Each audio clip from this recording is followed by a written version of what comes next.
Ice up, son. What's up? Ice up, son. What's up? Carolina, keep pounding. Carolina, keep pounding.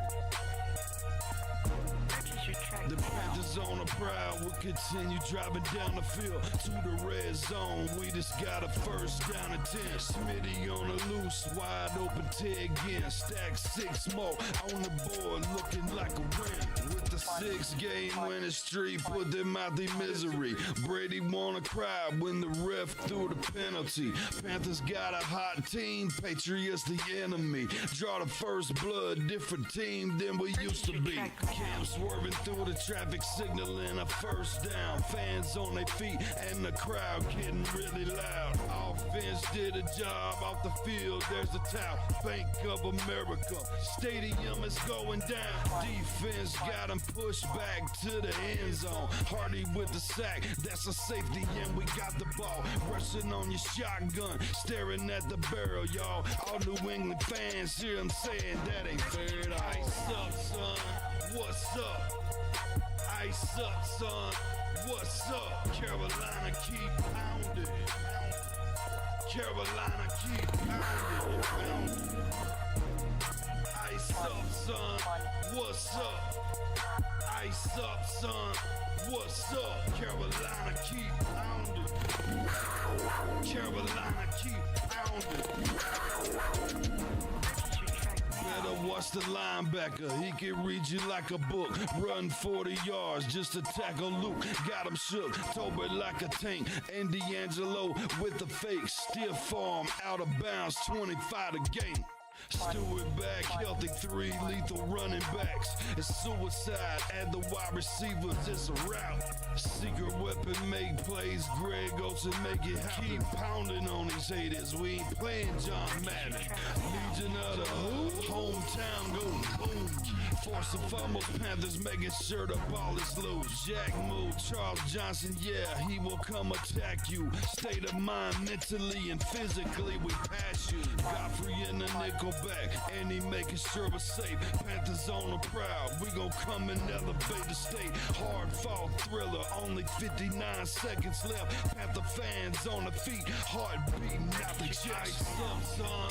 What's up? Ice up, son.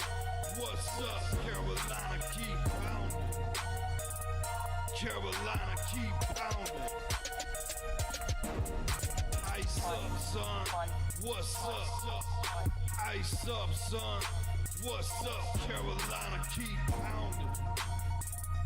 Carolina, keep pounding. Ice up, son.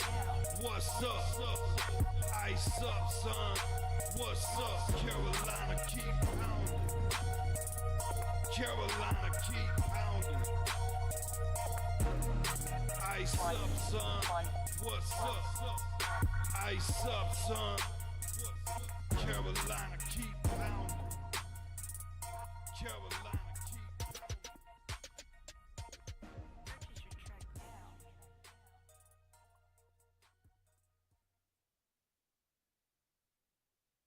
What is up? Hit that like button, hit that sub button, hit that bell, select all, leave a comment down below if you feel like doing so.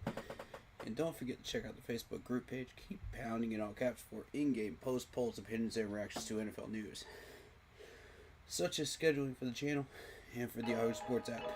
Keep pounding Fantasy Ball League.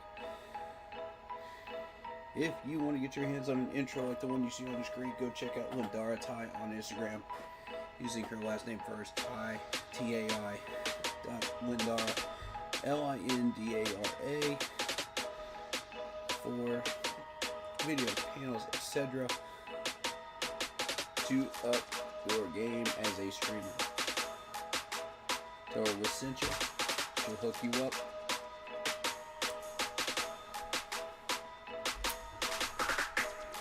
Lindara Tai on Instagram. What music is playing? There we go. Get rid of that. Alright, so hopefully you guys heard the intro. Sorry about that. Also,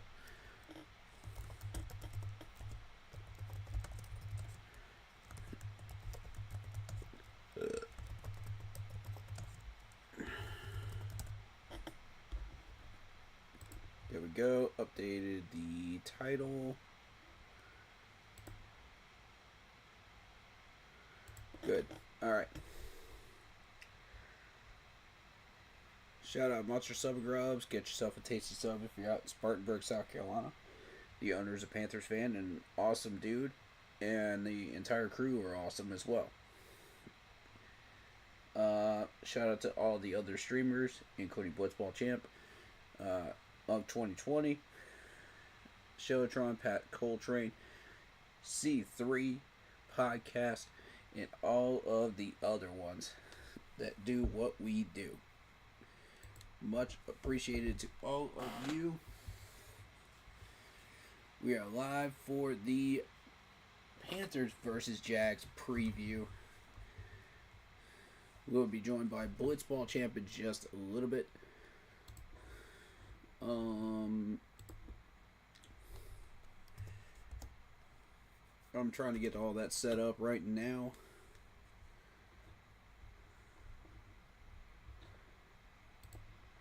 Let's see what's going on. What's going on. He may be a couple minutes late. We'll see.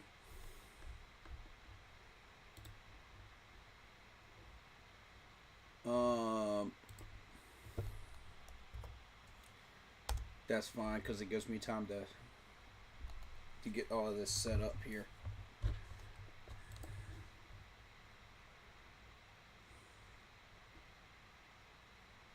We're doing Zoom, I'm assuming.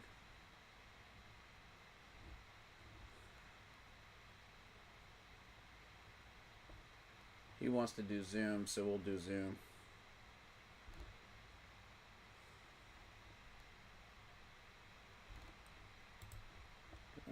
There we go. We just gotta wait on that.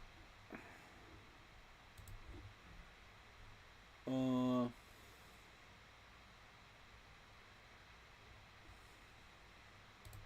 me get rid of some extra stuff off my screen real quick.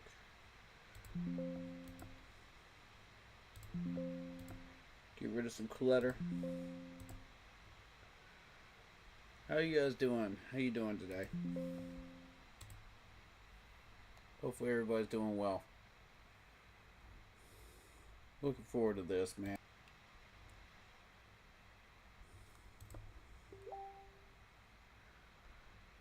There we go. Alright, we're good.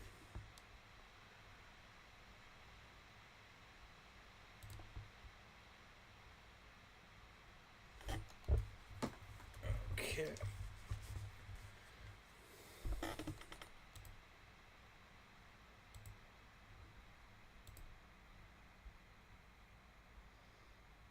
Jumping in now. What's going on, man? Philadelphia Eagles players being classy. Oh, really? Yeah. Apparently, just, it's okay to spit on other players. Apparently. So. Are you serious? Oh, you didn't see?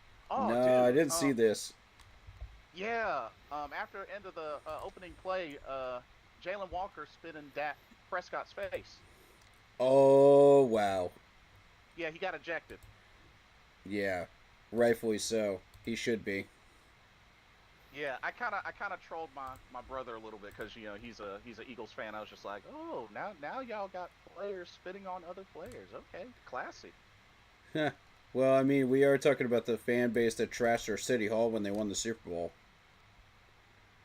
That's a good point. That is a good point. But but they're having quite a showdown tonight. So I feel like they would have trashed City Hall whether they won it or not. Probably. That's just Eagles fans for you. But I mean, tensions are high. I mean, it is a division game, and it is the opening season game. So I take that for what y'all will. Okay, you came in just in time. Was getting ready to go over the injury report. Perfect. So I didn't miss anything. Right. So Good. first off, icky. for the second straight day. Did not practice. Not looking too good for him. He's listed as doubtful. I'm not concerned about that one because I know that we have Brady Christensen. Yeah. Yeah. Why As is a matter my of fact, that's camera who they not have. being cooperative today? But yeah, he's listed right behind Icky on the depth chart. They say he's out due to illness. So, Oh. I mean, I don't know what type of illness it is, but he was held out once again. But according to ESPN, he's listed as doubtful. Cornerback Damari Mathis was held out as well. Cornerback with knee injury. Yeah, I saw that one earlier.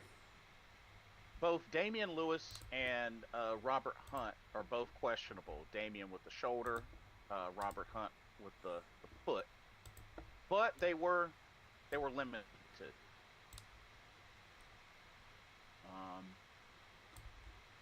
Ashawn Robinson dealing with the groin injury.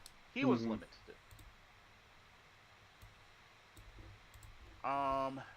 They also have. Well, that's all they have listed on the injury report for Carolina. So we're going in pretty healthy, man. That's pretty good. Yeah, for the most part. Jacksonville has a couple of folks on IR. Linebacker Jalen McLeod is on IR. Cornerback Caleb Ransaw is on IR.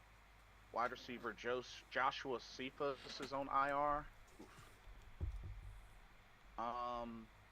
They have guard Wyatt Millam questionable with the knee injury.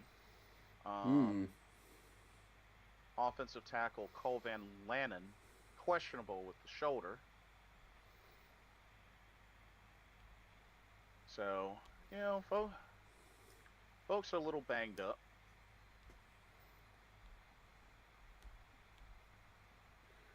I think Wyatt Millam is the big one. Because that's offensive line, and we can take full advantage of that with Princely and Nick Scorton coming back. Right. And of course, we know we got Tommy Tremble back out there as well, so that's a big plus. But for the most part, you know, not too crazy of an injury report for Carolina. Right. Interestingly enough, I had mentioned about it earlier, but this is the first regular season opener for debuting Jacksonville head coach Liam Cohen, who apparently is an offensive guy.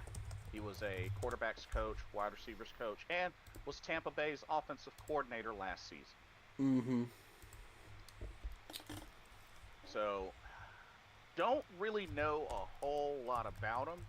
He was offensive coordinator for Tampa Bay. In 2022, he was an offensive coordinator for the Rams. Oh. Okay. So, interestingly enough, hold up. Wait, Wyatt Millam's a second string guard. Uh-huh. Just saw that on their depth chart. So, wow. So he was offensive coordinator with the Rams the year that they had Baker Mayfield. Remember they had Baker Mayfield? Yep. They acquired him after Matthew Stafford went down. So, wow, he has a lot of experience working with Baker Mayfield. That's correct. Okay. Interesting. But yeah, now he's getting his first crack at head coaching. So there's a lot of unknowns there, but you know, we do what we got to do. So, couple of things. that were mentioned, just to kind of really jumpstart this preview. So for the Jaguars, Travis Hunter, could he play both sides in this opening season game? They have him listed as doing that. They have him on the depth chart as a wide receiver and a corner. As of right now. And he apparently has been splitting his practices between OTAs and most of training camp, taking snaps on both sides. Here's the thing. The NFL is going to force you to play one position or the other. Eventually, it's going to wear you down to where you have to play one position or the other, or you will get yourself killed on the field. Yeah. So they did mention that apparently he spent the majority of his time on the offense, but because apparently their playbook is very complex to learn. So I guess we take that for what it is. I think he's more of a corner than a wide receiver to me. Because when I was watching clips of him, it looked more like he was better at corner. Ah, I see. That's actually Could a good be point wrong because though. We'll see. It's interesting because I've been hearing that his route running has been kind of iffy. Right. So that's what I saw too during that Jacksonville preseason highlights. yeah.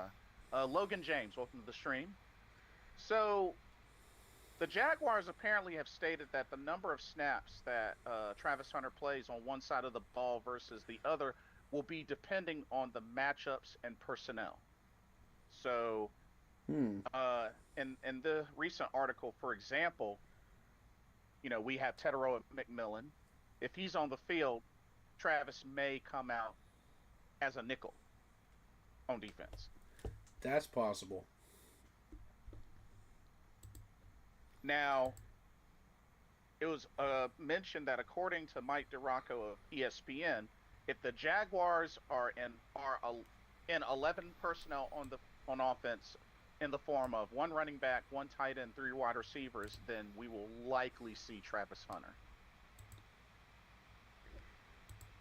Yeah, I would agree with that. Shout out Lock Poppy. The duo is back.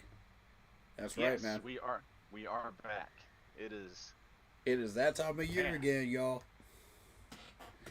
All I know is it's about time. I've been That's right, man. I've been missing patiently. But so yeah, it's gonna be very interesting to see what happens with this Jacksonville offense and defense, especially with how David, welcome. How we feeling? Feeling good, man. Hey, this game right here is crazy, man. What's good, man? What's good? But don't anger, the Philadelphia Eagles players or fans too much. They might spit on you. I'm just saying. Facts. That was funny. I mean, I'm just saying. You gotta keep it class. I'm just saying. Cause I was telling Corey I had to troll my brother a little bit because he's watching. He's an Eagles fan. I was just like, oh, so now your players are spitting on other players. Classy. Before the game even started. Wow. Yeah. Like, not a good look. Yeah, and Jalen Walker got ejected right then and there. I was just like, really? It's like that? I mean, I get tensions are high. It's a rivalry game, but you gotta behave. And I will say this: there are some good Eagles fans out there, that are good people. Because when I went out for the 2015 game, I was surrounded by good people. They were doing the whole chants and everything, but they were really polite. So there are good Eagles fans out there, but for the majority of them that are just nasty people, and every fan base has these people. But Mhm. the Philadelphia fans are just the worst when it comes to this stuff. It is just awful. Yeah. Yeah. We're talking about So, this fan base that trashed their own city hall when they won the Super Bowl. That's when they that won much it, is true. bro. Imagine if they Yeah. lost it. Um. Oof. So, while we're on Travis Hunter and David, with you joining, so we were talking about Travis Hunter.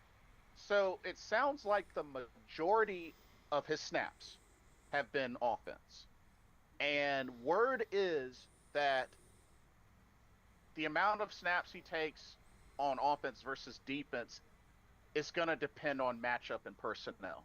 Yeah. Yeah. For example, it was mentioned that okay, we got Tedero McMillan. He comes out, he's the main one. Supposedly, Travis Hunter will come out on the play at nickel, Hmm. I can see and that. so and then it just really, I think it really comes down to, I think expect to see Travis Hunter work both sides. It just really comes down to how much, or if it's, as Corey was saying, how soon will it lead to him just sticking more to one side versus the other? Yeah. Yeah, and I was Um, saying that before the draft ever started. I was like, this dude's trying to play two positions. It doesn't work in the NFL. When you're trying to play offense and defense, it doesn't work.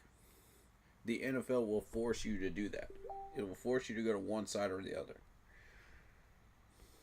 yeah, and the thing to also keep in mind, we're dealing with a brand new debuting head coach in Liam Cohen. Mm-hmm. David, I don't know if you've heard much about him, but he was offensive coordinator last year for Tampa Bay, and back in 2022, offensive coordinator.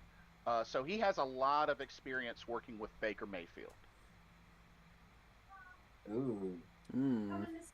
Oh wow. So, and don't get me wrong, the Rams didn't have an impressive 2022 season. Of course, that's the season Stafford went down.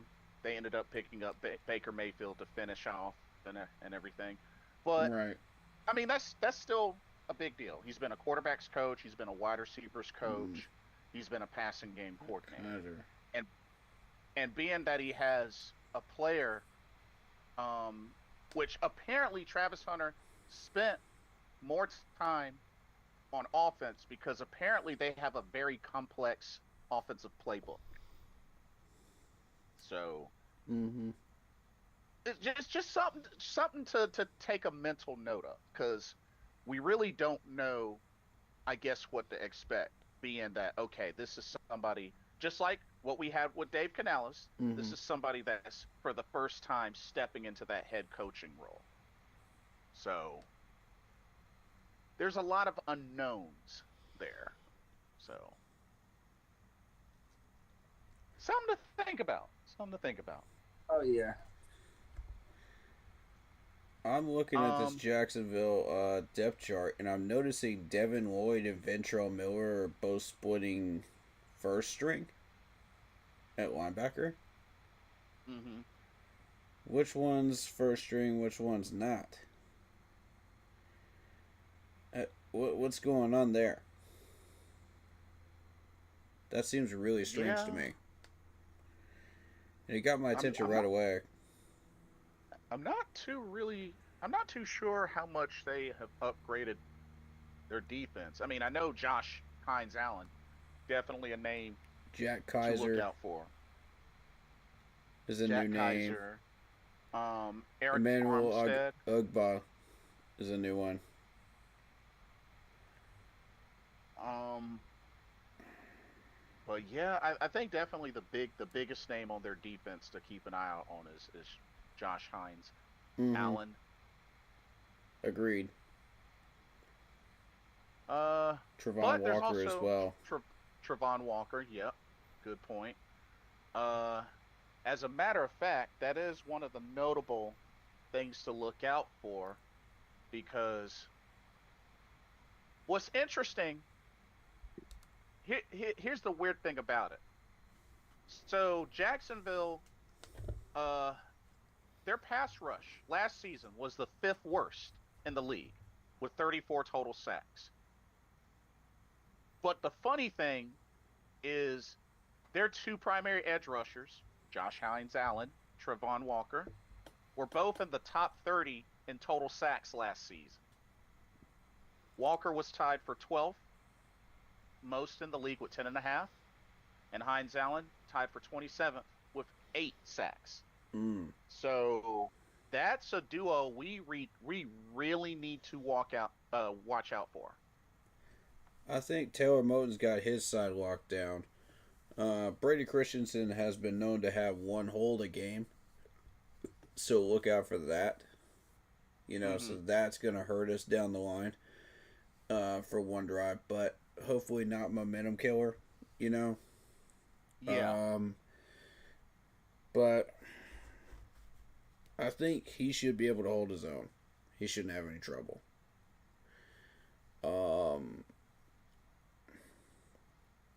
They may try to target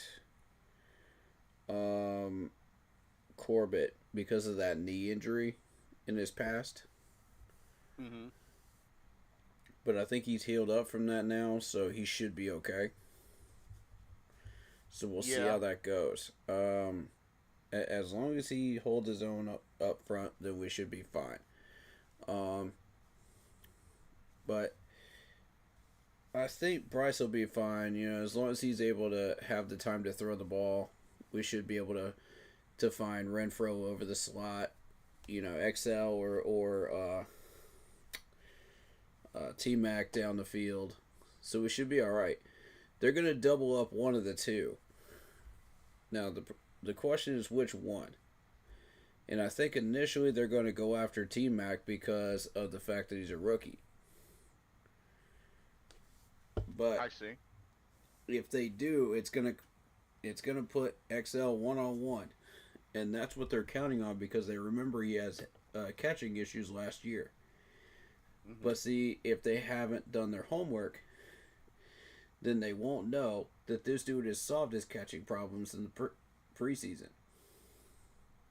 Yeah, I definitely think, and like I said, he called his own self out. That's accountability. Yeah. And, I expect him to deliver on that. I was also reminded with this, I forgot that these two teams played each other week 17 in 2023. Because apparently Hines Allen and Trevon Walker had combined 5 sacks on Bryce. Mm-hmm. So yeah. Part of the problem was Icky. He was letting people beat him on the outside. Yeah. And that's become a problem all the way down the left tackle line, except for Brady Christensen. So, again, it makes you question, what's going on with the offensive line coach. Everybody else is learning how to keep these guys from beating them on the outside, but for some reason, left tackle's having a problem. Explain that one. That seems like that's baffling to me. So, I trust Brady Christensen, but beyond that, we would be in trouble if Brady went down. Fair. That's fair. It's gonna be a good challenge, a good opening season challenge for that offensive line, and they're gonna have to bring it. Two players like that coming off the edge, right? And then we gotta let our weapons cook, which I noticed in the Jaguars depth chart, they have Travis Hunter behind Jerrion Jones at left cornerback. Yes, I see that. So, like I said, I think it's safe to say that it's gonna be a matchup thing as far as when Travis Hunter may see the field on defense for this game. So that's interesting. It's very interesting. I think we lost David. Hopefully he can come back. Right. So another thing. So this is year 2 for the duo of Trevor Lawrence and Brian Thomas Jr. Yeah. Now, apparently, the whole idea, it seems, behind uh, the hiring of Liam Cohen to be their head coach was apparently to retool Trevor Lawrence. Has a 22-38 record as a starter in the NFL. His completion percentage over expectation was 33rd out of 36 qualifying quarterbacks. Oof. But Brian Thomas Jr. was a big bright spot for Trevor Lawrence last year. Big security blanket. Mm-hmm. Yeah, this was somebody that had 87 catches for 1,282 yards and 10 touchdowns. Not to mention, he moved the chains 53 times. So that's at least 53 first downs done by Brian Thomas Jr.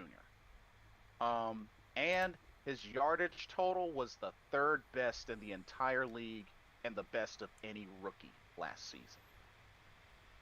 He was drafted first round, 23rd overall in the 2024 draft. 6'2", 209 pounds from LSU. So, with that being said, I think you got to put JC on him. And I Mike would Jack. agree with that, yes. I think that's your primary receiver. Yeah, and I think you put Mike Jack on Travis Hunter. Yeah, I would agree.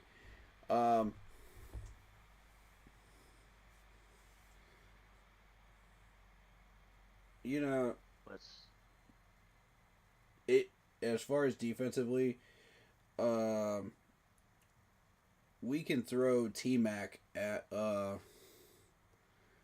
Travis Hunter because there were a number of times in college where T-Mac worked Travis Hunter. Oh, yeah, that's right. So I think that would be a good matchup right there. You know, a good first warm-up matchup for T-Mac.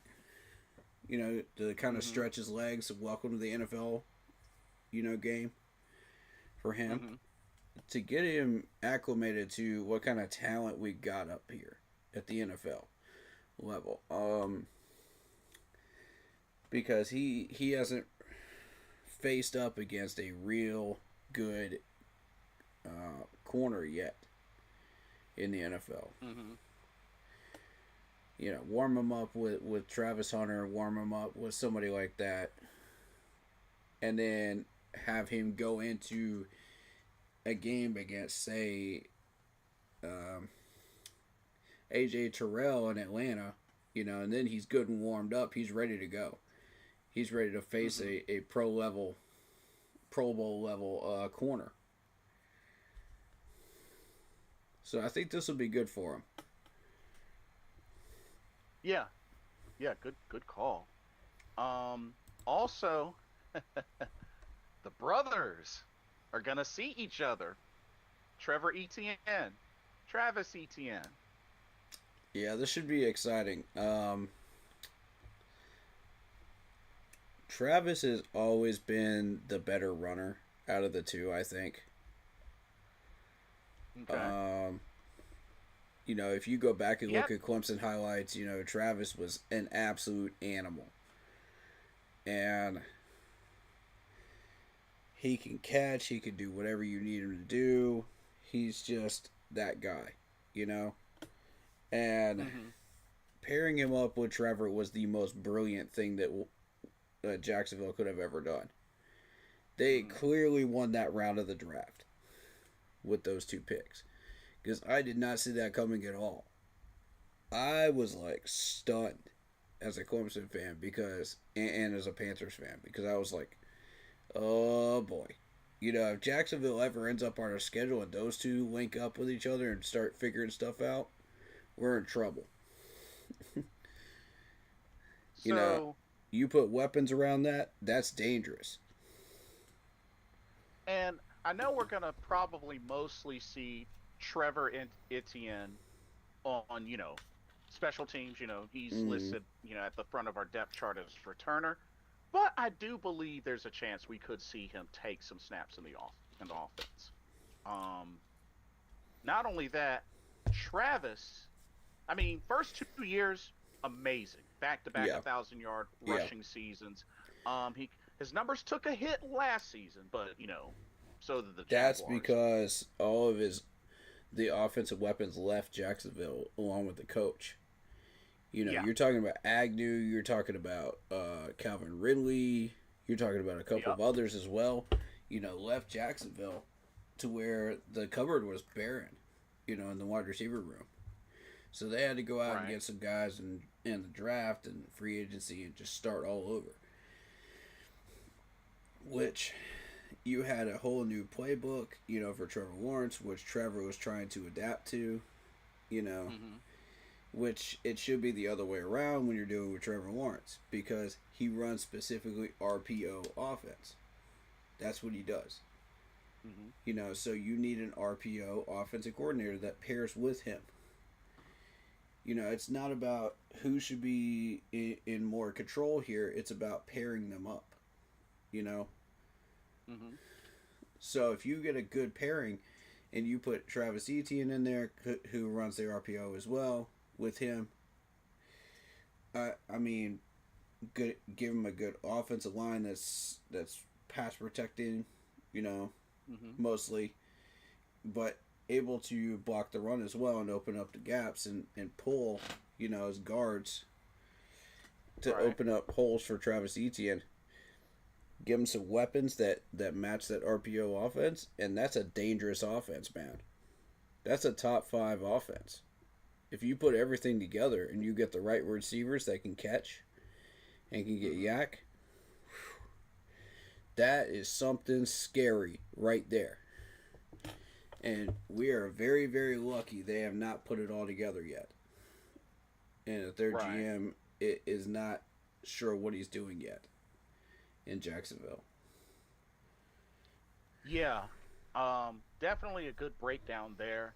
And it'll be interesting, especially with the type of fresh start that they're getting, especially with their roster.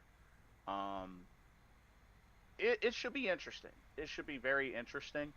Um, I like that Now to Wyatt kinda- Mellon pick for him. oh yeah. At Yeah. guard. Mm-hmm. And, looking at their offense, I mean, of course, I expect the 1-2 combo of Travis Etienne, and of course, they still got Tank Bigsby. And like I said, Brian Thomas Jr., Travis Hunter. O-line still got Ezra Cleveland. Still got Robert Heinze.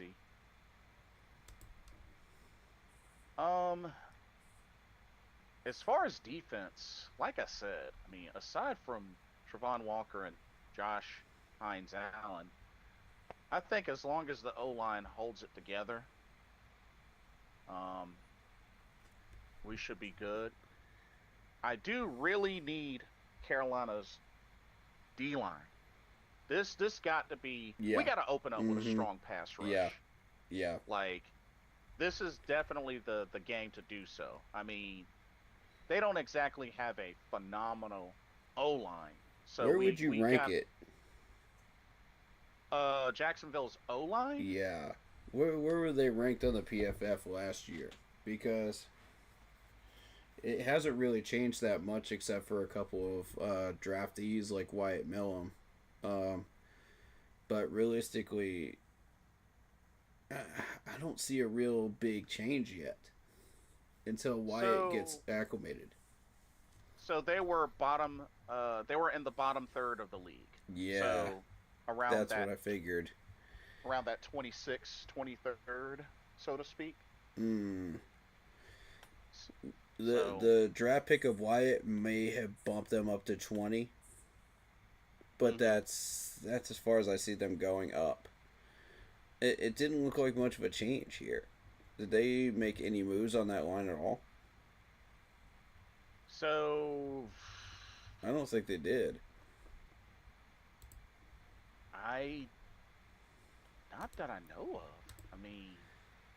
Some Any offensive Jacksonville linemen fans? signed to the practice squad.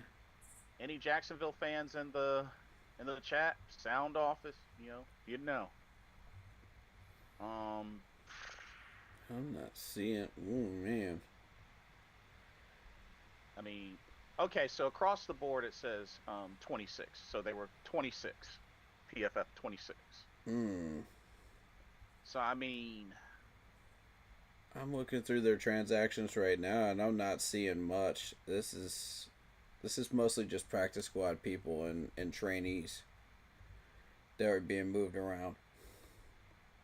so in 2023 they were 28th. So they only bumped up 2 spots between 2023 and last year.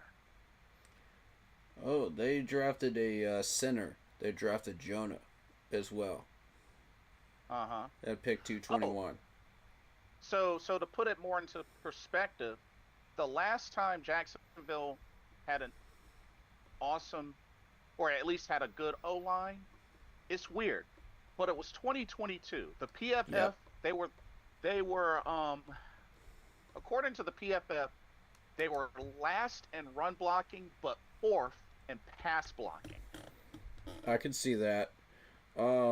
And that's the imbalance I'm talking about, because if you can't do both and you're trying to run an RPO, it's not going to work, because you're not going to be able to Yeah. get the run game going, which means Trevor is either going to be passing or on his feet And trying then to get again, burst that was downs. that was back when they had Brandon Sheriff, they had Cam Robinson. Right. Okay. Okay, so Walker Little is still on there. So he Right. was from that group. Yep. And that was also the year where Jacksonville was in the top 10 best offense in terms of yardage and scoring, Yeah, that's correct. because that was one of those years Trevor really blew up. Mm-hmm. So, I mean, And I mean, those first 2 years are what Trevor and Travis Etienne are capable of doing, as a duo. When you put weapons around them, if you take those weapons away, they're mid.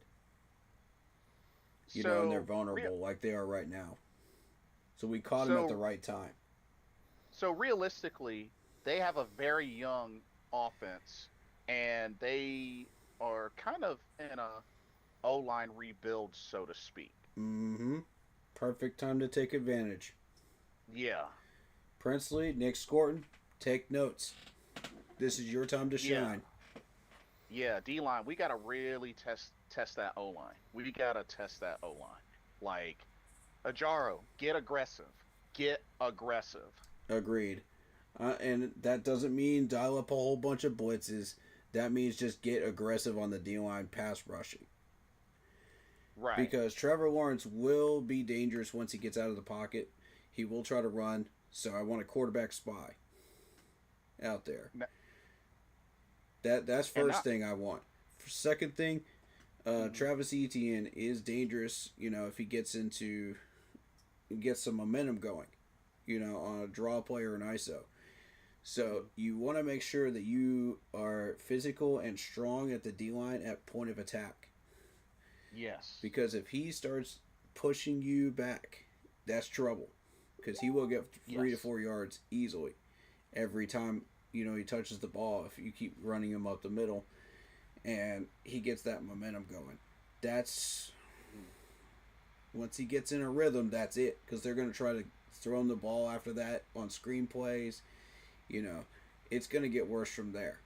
So you've got to be physical on the line.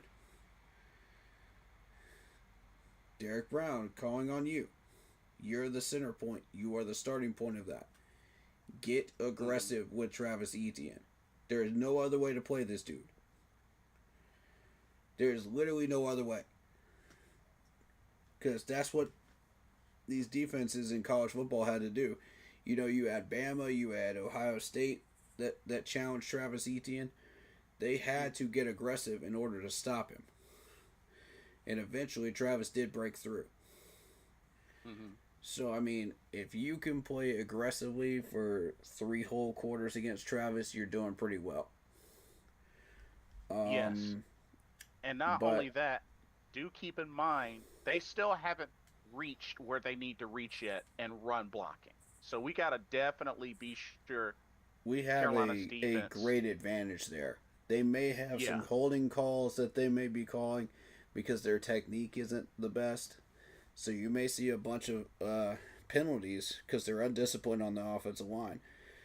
Secondly, if they can't get anything going passing wise, they're going to hand it to Travis Etienne. Hmm. So be looking for a good number of carries. Um, I'm going to say a good 60-40 worth of carries for Travis Hmm. Etienne. I might be willing to go up to 70. It just depends on Trevor and his success in the passing game. Trevor can throw some very, very accurate balls. So this is where I'm challenging the corners to step up and do what they do. Mike Jack, JC, just do what you do. Okay? You guys Yeah. are solid. You guys know what you're doing. Stick with that formula. You know, work on your technique. Make sure that you are there. Closing speed is important because Absolutely. that ball will come in there fast from Trevor Lawrence. He does not screw around. He does not leave balls hanging up in the air. He doesn't do all that junk that some of these other quarterbacks do. This dude will throw that ball hard. So be ready to pass block. Okay? Um, so failing that, he's going to try to get some of these soft looks over the middle. That means the linebackers need to be ready. And Yeah. Trevin, I got one job for you. Stop the run. That's your one Yeah. job. Don't worry about anything else. Stop the run. Let the rest of these linebackers and everybody else handle the soft pass over the middle. Hmm. We'll develop your pass coverage skills another game. This is where we need you to focus on just Travis Etienne because he is that dangerous of a running back. Yeah. If And they find any type of gap control to where they can run him up the middle, you need to be right there. I need you to yeah. be to channel your inner AJ Klein and shut that down immediately. Exactly. Shut down those gaps. I don't know who we're gonna get as a QB spy. Maybe Lathan. Perhaps.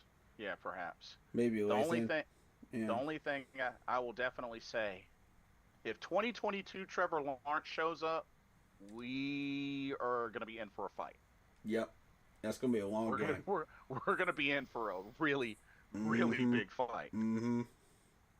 If they get Travis Etienne going on top of that, we are in trouble. Yeah. Like, I mean, just to put things into perspective, y'all, don't forget this was once a guy that Who's was their down tight end? 20 Brandon that Strange.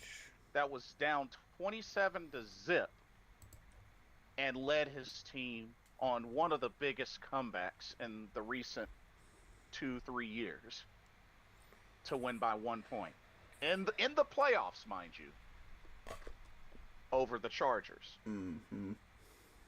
So that's why I do not underestimate Trevor Lawrence. Yeah, did he take a hit in stats last year?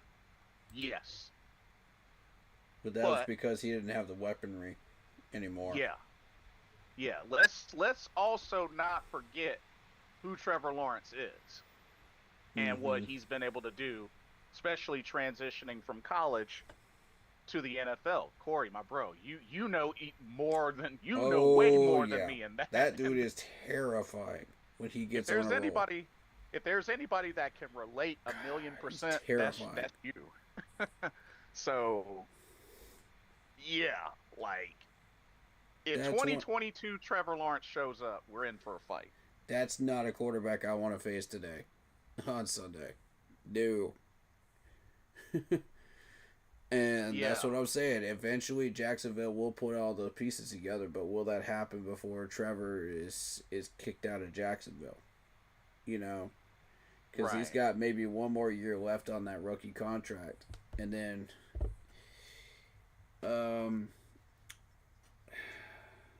Not to mention, folks want to talk about Cam Newton. Don't forget, Trevor is 6'6", 220 pounds. That ain't no small dude.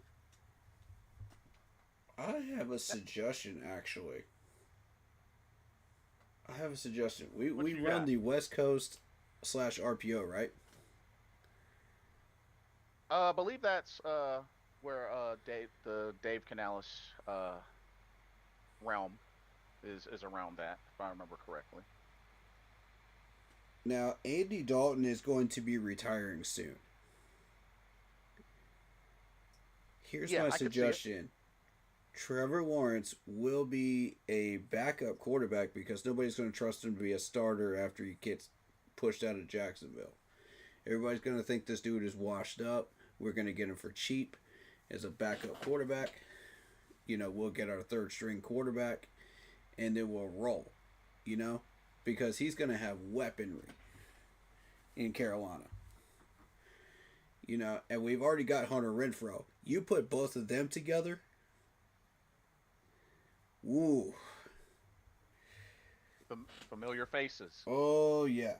Because, correct me if I'm wrong, but Hunter Renfrow was the one that got the national championship catch against Alabama. And guess who Yes. threw it? Trevor Lawrence. There you go. So y'all might want to pay attention to this. Because if we can get him for cheap, I would really like to. As a backup quarterback. If he's willing to take that back seat to Bryce Young for a little bit. And if we have trouble with Bryce Young, we know who to call on. I see what you're bringing. Okay. I think there's something there, man. I really think there's something there. And this is not Clemson biased in this, okay? This is to build the best 53-man roster possible. Panthers 50. And you gotta have depth. Correct. This is purely based on his talents, okay? And who he is as a person.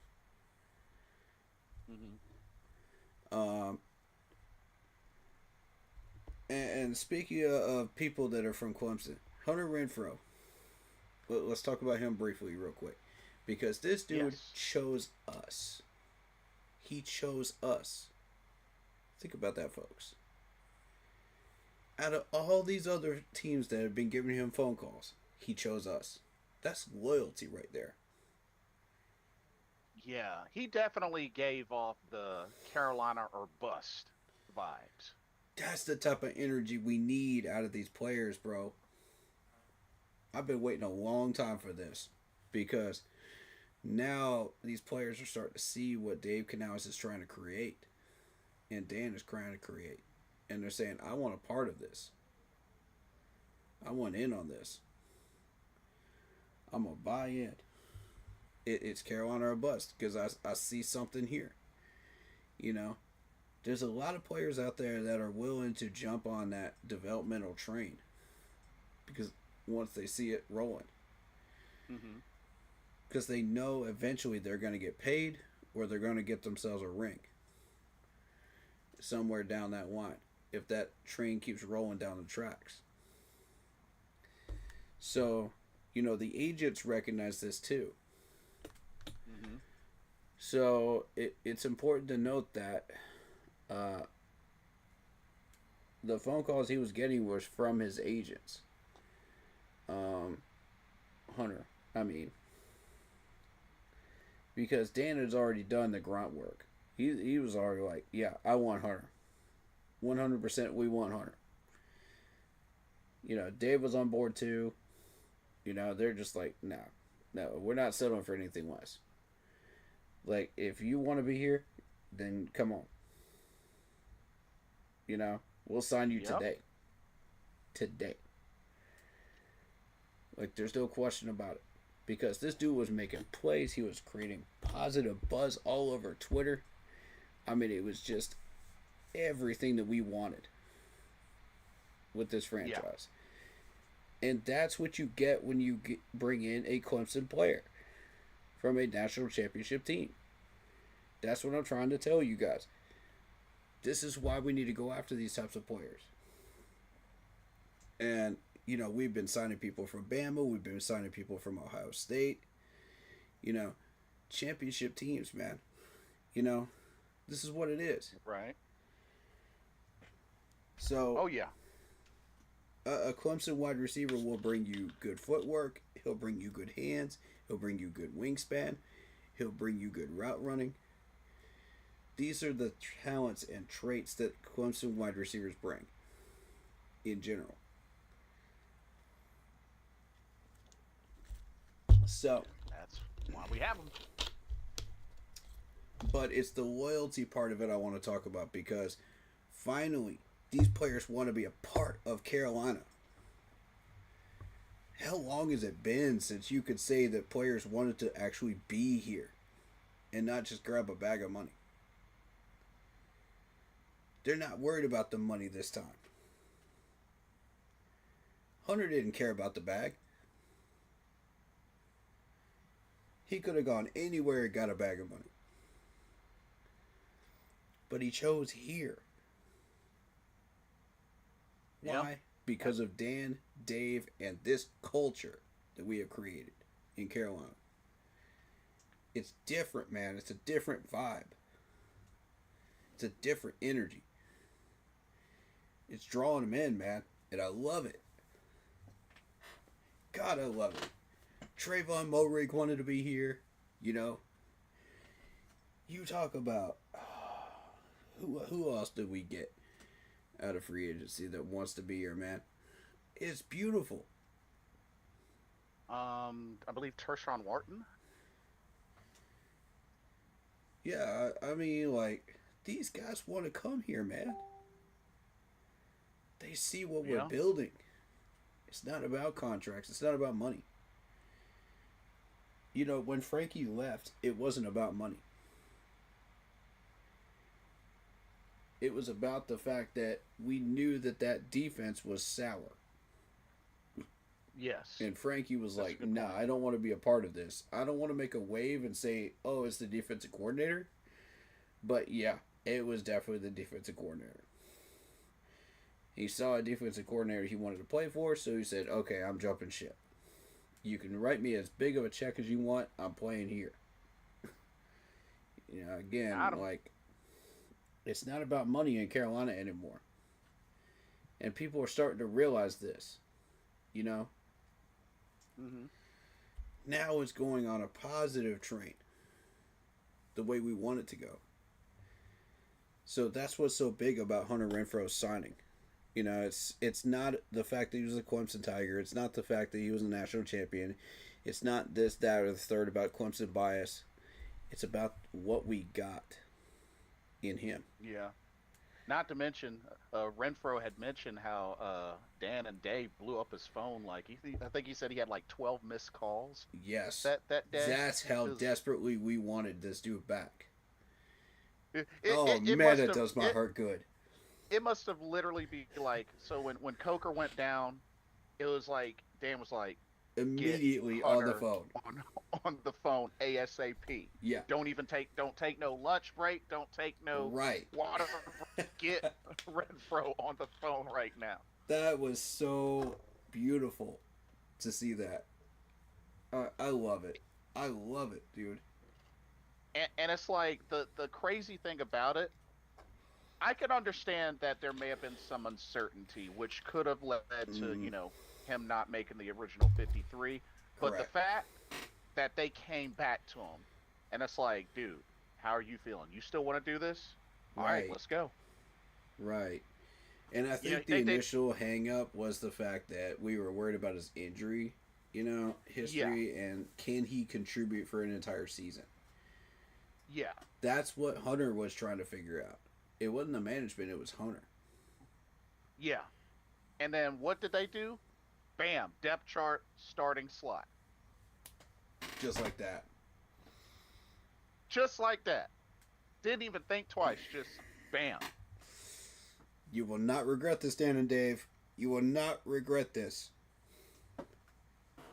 You didn't regret it the entire training camp, did you? Or preseason. And you're not going to regret it now. There's people saying, oh, as soon as Coker's back, Hunter Renfro's gone. I don't know about that. I don't know about that. Here's the thing. If you get even some shade of 2020 run Hunter Renfro, no, we're not letting him go. Right. No. Right. Ain't- He is ain't way no too freaking way. talented for that. We cannot let Ain't- that type of talent go. Yeah. Ain't no way. Ain't no freaking way. That would be a bigger Especially- mistake than Scott Fitterer's mix-ups, you know? Yeah. Especially if he ends up, as a lot of folks are saying, him turning into a safety blanket for Bryce. Oh, heck no. No. They're not letting him Man. go. Ain't no freaking way. You already know. I got my Hunter Renfro jersey sitting by. Yeah, man. I'm Yeah. ready. I'm ready for game day, man. Here you go. Here Not- you go, not the- baby. Not to mention, like, this dude is hungry to play. Yes, He's sir. Hungry, he's hungry to play. Like, That's the type not of to players we mention- need. not to mention, let's all keep something in mind. Hmm. Sure, could one classify Hunter Renfro as a star wide receiver? Probably not. Right. But let's not forget, this dude only, 3 years ago Hmm. was a Pro Bowler. Facts. Was a Pro Bowler. Facts. Not to mention, the dude had over 103 catches. 103 catches. 103. Mhm. Not to mention, average 10-point yards a catch. Yeah. Yeah. If you got somebody that can catch like that and has been able to put up the numbers like that, if we get even a trace of that out of him, that is going to push the agenda to keep Renfro as our veteran wide receiver. And honestly, okay, sure, he's 5'10". So what? Exactly. Steve Smith was small for his size, and look what he did. Yeah. Not to mention this dude, he wasn't even the best wide receiver with Las Vegas, and he made a freaking Pro Bowl. Right. So, He has Like- 10, 20-plus yard catches during that year, too. 10. yeah. I'm And not it's even like- looking at his yak yet. 1,038 yards off of 103 catches. 9 touchdowns that year. 9. That's right, Yeah. folks. 9. This dude can be whatever you want him to be. He could be a slot receiver. He could be a medium route runner. He could be a short route runner. He could be a deep route runner. Whatever you need him to be. Hunter Renfro is that. He is a jack of all trades. Put him out there and you will not regret it. He will do work for you. Not to mention, you know, you got some folks getting all like up in a bunch about this. The dude's only 29. Exactly. He's only 29. Yes, I see like- the drop off in yardage, in 22 and 23. But I mean, if you really put it into perspective, this dude can be that player again. You got to give him the right environment. You got to give him the right staff. You got to give him the right playbook, the right system to play in. We have checked every single box off that he needs.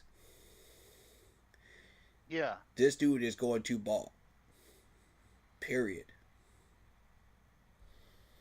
I don't Not care to what mention, anybody says. He is going to ball. all I know is 103 catches in a season for him. Like, It's come on. insane.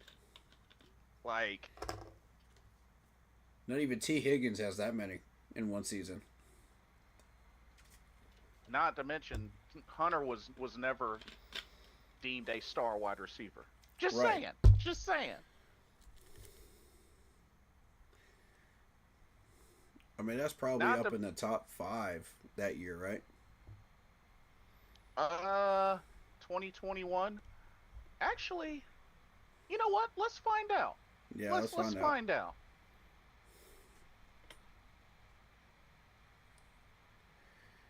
His average per play is 10.7 for his whole career. And that's every year consistently. Mm-hmm. Every time this man catches the ball, he averages 10 yards. So you put him in slot, he's going to get 7 to 8 easily. Right. Catches. Here we go. Receptions. Look at that. Hunter Renfrow was top 10. He was number 10. There it is. There it He is. was- I said he top was 5. I he wasn't was that far top off. 10. That's crazy. That's still good. That's still good. So check this out. He had more than Chris Godwin. Had more than DJ Moore.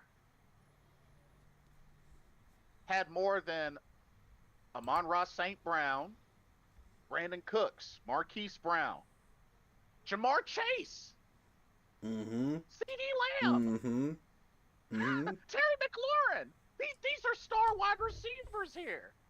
These are These are big star wide names, y'all. Y'all keep that in mind. Jamar Chase, CD Lamb, Terry McLaurin. These are star receivers. DK Right. Metcalf, Right. Mike Evans. Oh my goodness. You named one. T. Higgins. T. Higgins. He had more than T. Higgins. I said it before you even looked it up. Not to mention, played in 17 games that season, only started in 9. He did that in 9 games, ladies and gentlemen. Imagine what he could do in a full season.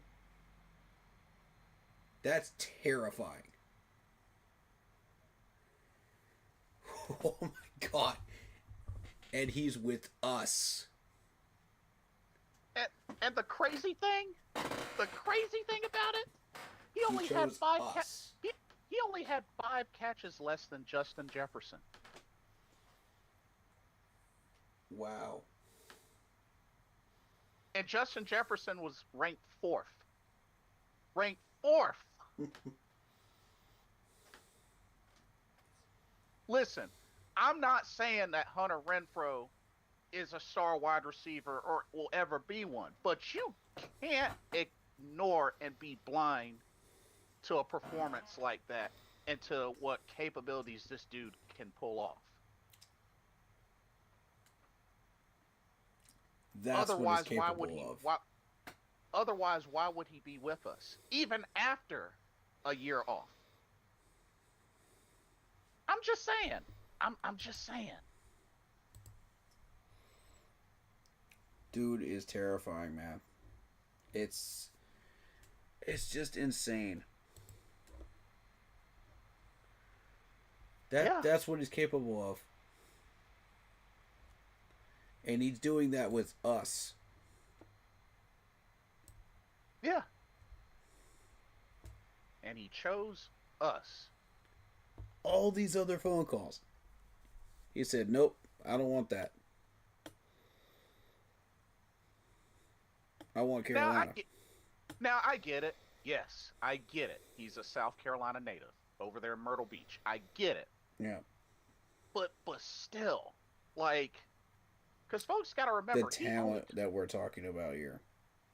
Yeah, and he only took a year off. Only a year off. Mm. right back on there. Was convinced. Nah, don't retire. You're not done. Don't No, retire. You're not no, done.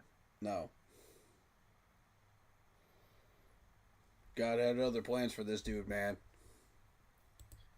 And the crazy thing about this, my bro, I remember we had talked about this like at least a season or two ago. It was actually last season Yeah, because we may not have known about the health issue, right. but we had discovered that he was a free agent and whatnot, and that nobody, you know, looked to pick Nobody him was up. paying attention to this dude. Nobody. With numbers like that? Are you kidding me? I've got the numbers up Yeah, on my screen right now. With numbers like that, nobody wants to take a chance on that? because Excuse I me? remember What is this we were league? because I remember we were going through the list and we came across Hunter Renfro and was like, wait, Renfro's available? What? Pff, nobody's taking a chance on Agnew either. Agnew's a hidden gem. Since Yeah. we're talking about the Jacksonville game. T Green, Ernest Capu, welcome to the stream. T Green says, keep pounding 23-20 Panthers. Ernest says 33-14 Panthers. Mm, I'm going to say 20s range. We've been struggling to get past 20s range. But defensively, that's going to be the question. It's going to be closer than people think it is. Cameron Games YouTube says go Panthers. Sorry it took me so long to get to that message, but yeah. When we get talking and getting into the zone, man, sometimes I'll miss some of these messages and read them later, but rest assured I will get to them. And don't get me wrong. I know there may have been quite a scare when Renfro had the hammy, Right. the hamstring, Right. but I mean, Dude's got almost 3,000 yards in 5 years. yeah. Good God. That's Not NFL to numbers, mention, folks. That's not college not to mention, numbers. apparently, I didn't realize, but he's actually a two-time college football national champion. That's correct. He was with both teams. Oh shoot. Mm-hmm. Okay. Yeah. 2-time national champion. Which makes me even more excited to have a guy like that.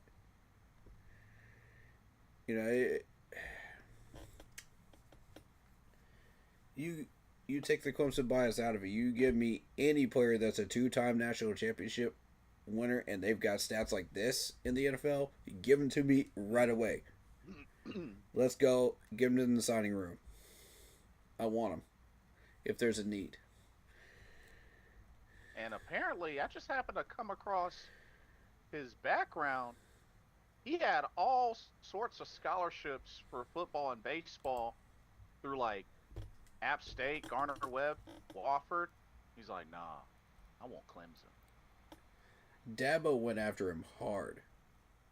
Oh, for And real? he actually walked on as a redshirt freshman and had to earn his way up the ladder. So he kind of felt like that was the same situation here in Carolina, too, during training camp. He was interviewed as saying that. And Dabo actually came to the training camp to talk to him and watch him, as well as to talk to Dave Canales and give advice, which made me so happy, to see it, even just Dabo just being like, yeah, it's old habits. I got to coach him a little bit, But he said that it was like being at Clemson again. It felt welcoming. It felt right. It felt like I was going up the ladder again, trying to work my way up again. And it made him hungry. It made him competitive. And I was like, this is exactly what I wanted. You start him out at the bottom rung and you push him up. And he'll rise. Iron sharpens iron in training camp. to use a Game of Thrones reference. But Yeah. the best players that we have ever had have been forged in fire. Whether it be in games, whether it be in preseason, whether it be in training camp, they have been forged in fire, and they've earned their way up to where they were. So this is what I'm looking for, man. This is that spark, and it's infectious throughout the entire locker room. Indeed, indeed. So I guess, I mean, when it comes down to the main points with this game, like I said, I'm very excited. I'm very excited. Over the cap. I really hope to see Carolina's offense get off to a hot start. Get Bryce going. I mean, this is going to be big for Bryce. He has never won a NFL season opener. Time to fix that. This Sunday, we fix that. Mm-hmm. I want the defense to be aggressive and really take the challenge to the O-line of the Jaguars. Mike Jack, JC, need them to be on point. Need the pass rush to be on point. Looking forward to the 1-2 punch of Rico Dowdle, Chuba Hubbard. Mm-hmm. And I'm excited. I'm excited to really see Carolina put everything together and really hopefully get off to a hot start. So I am going to say, hopefully if all goes well, I'm going to say 21-14 Panthers. I think I can get on board with that. I'll say 24 to 17. And that's a bold statement right there, because I am expecting Jacksonville to somehow put up a field goal, last minute, but we should have an advantage if we come out striking early. Relax and Talk Sports says Bryce Young is 1-16 in away games. Yeah. Yeah. That is true. That is true. Yeah. And this is the season to fix that. You got to give him opportunities to fix that record. Otherwise, it's going to stay where it is. You can't just complain about that record and say, oh, well, he's 1-16, and you never give him a chance to do anything about it. And that's what I was complaining about was Steve Wilkes back then, because he had a terrible coaching record, and everybody's like, oh, his coaching record is this, his coaching record is that. Yet you never gave him a chance to improve on that record. For an entire season, build up his own team. Build up his own offseason. Let him have a whole offseason to do what he wants to do. No other team was willing to do that. We weren't even willing to do that. We almost were. But the thing is, Tepper was like, nah, we're going to... I'm not even going to go into all that, because that's that Rooney Rule nonsense. You know what I'm saying? But the thing is, if you don't give Bryce a chance to fix that record, then it's going to stay that way forever. And people are going to make fun of him and throw him under the bus and give him smoke, for the next 20 years. Not to mention, we have to also keep in mind, some of those games that we lost were not on Bryce. Let's keep it real. That's correct. Especially considering last season, for how trash the defense was. Yeah, some of those losses were not on Bryce. Let's just keep it real. Evero Ajairo is under a microscope now. That dude is on fire job security wise. You better shape up or ship out, Evero, because honestly, this year I'm done playing games. We're trying to win a division title. Yeah, and you already know how I feel. He better be on point this season. or else he's gone, and I don't want to see the 3-4 again. Ever. Period. Ever. Period. I'm with you on that one. I'm 100% on board with that. Because the Jets even abandoned the 3-4. They were running with that for 25 plus years. And even they said, nah, this ain't it. Right. And the Jets still haven't fixed their defense, but it's still better than it used to be. But this is where we got Frankie Louvu from and a couple of these other players that were really good. And we got to look at it like this. Historically, 3-4 has never worked for Carolina. No, it never has. We were a 4-3 defense all the way. And we prided ourselves on good defense as a franchise throughout the years. Yeah. That was our staple. That's who we were. We were also a rushing team. You know? Yeah. You know, so I want to get back to that. But I want to also implement what we're doing with the West Coast RPO. On top of that. Mm-hmm. So I want that tradition back. But I want the new tradition to overlap it. Does that make sense to everybody in the chat? You know, because this is what we're trying to do. We're trying to win a division title now. The wins matter now. Yeah. The first year, it's developmental. First year, we can overlook a 5 and whatever record. You know, it's not about the wins and losses that year. It's about developing and building this team up, building a cornerstone in the offseason with that draft pick, you know, or set of draft picks and free agency money. Now, the second year, this is where that developmental is already in, that system is in place, the formula is set, you know, now it's mechanics. You know, now you got to settle in. You got to get your mechanics working. You got to get your footwork working. You got to get your hands working. You got to get your body control in place, you know, and make as few mistakes as possible throughout the year. I know it's not. I know that's a tall order ask, but this team can do it. We are sitting on the cusp of success.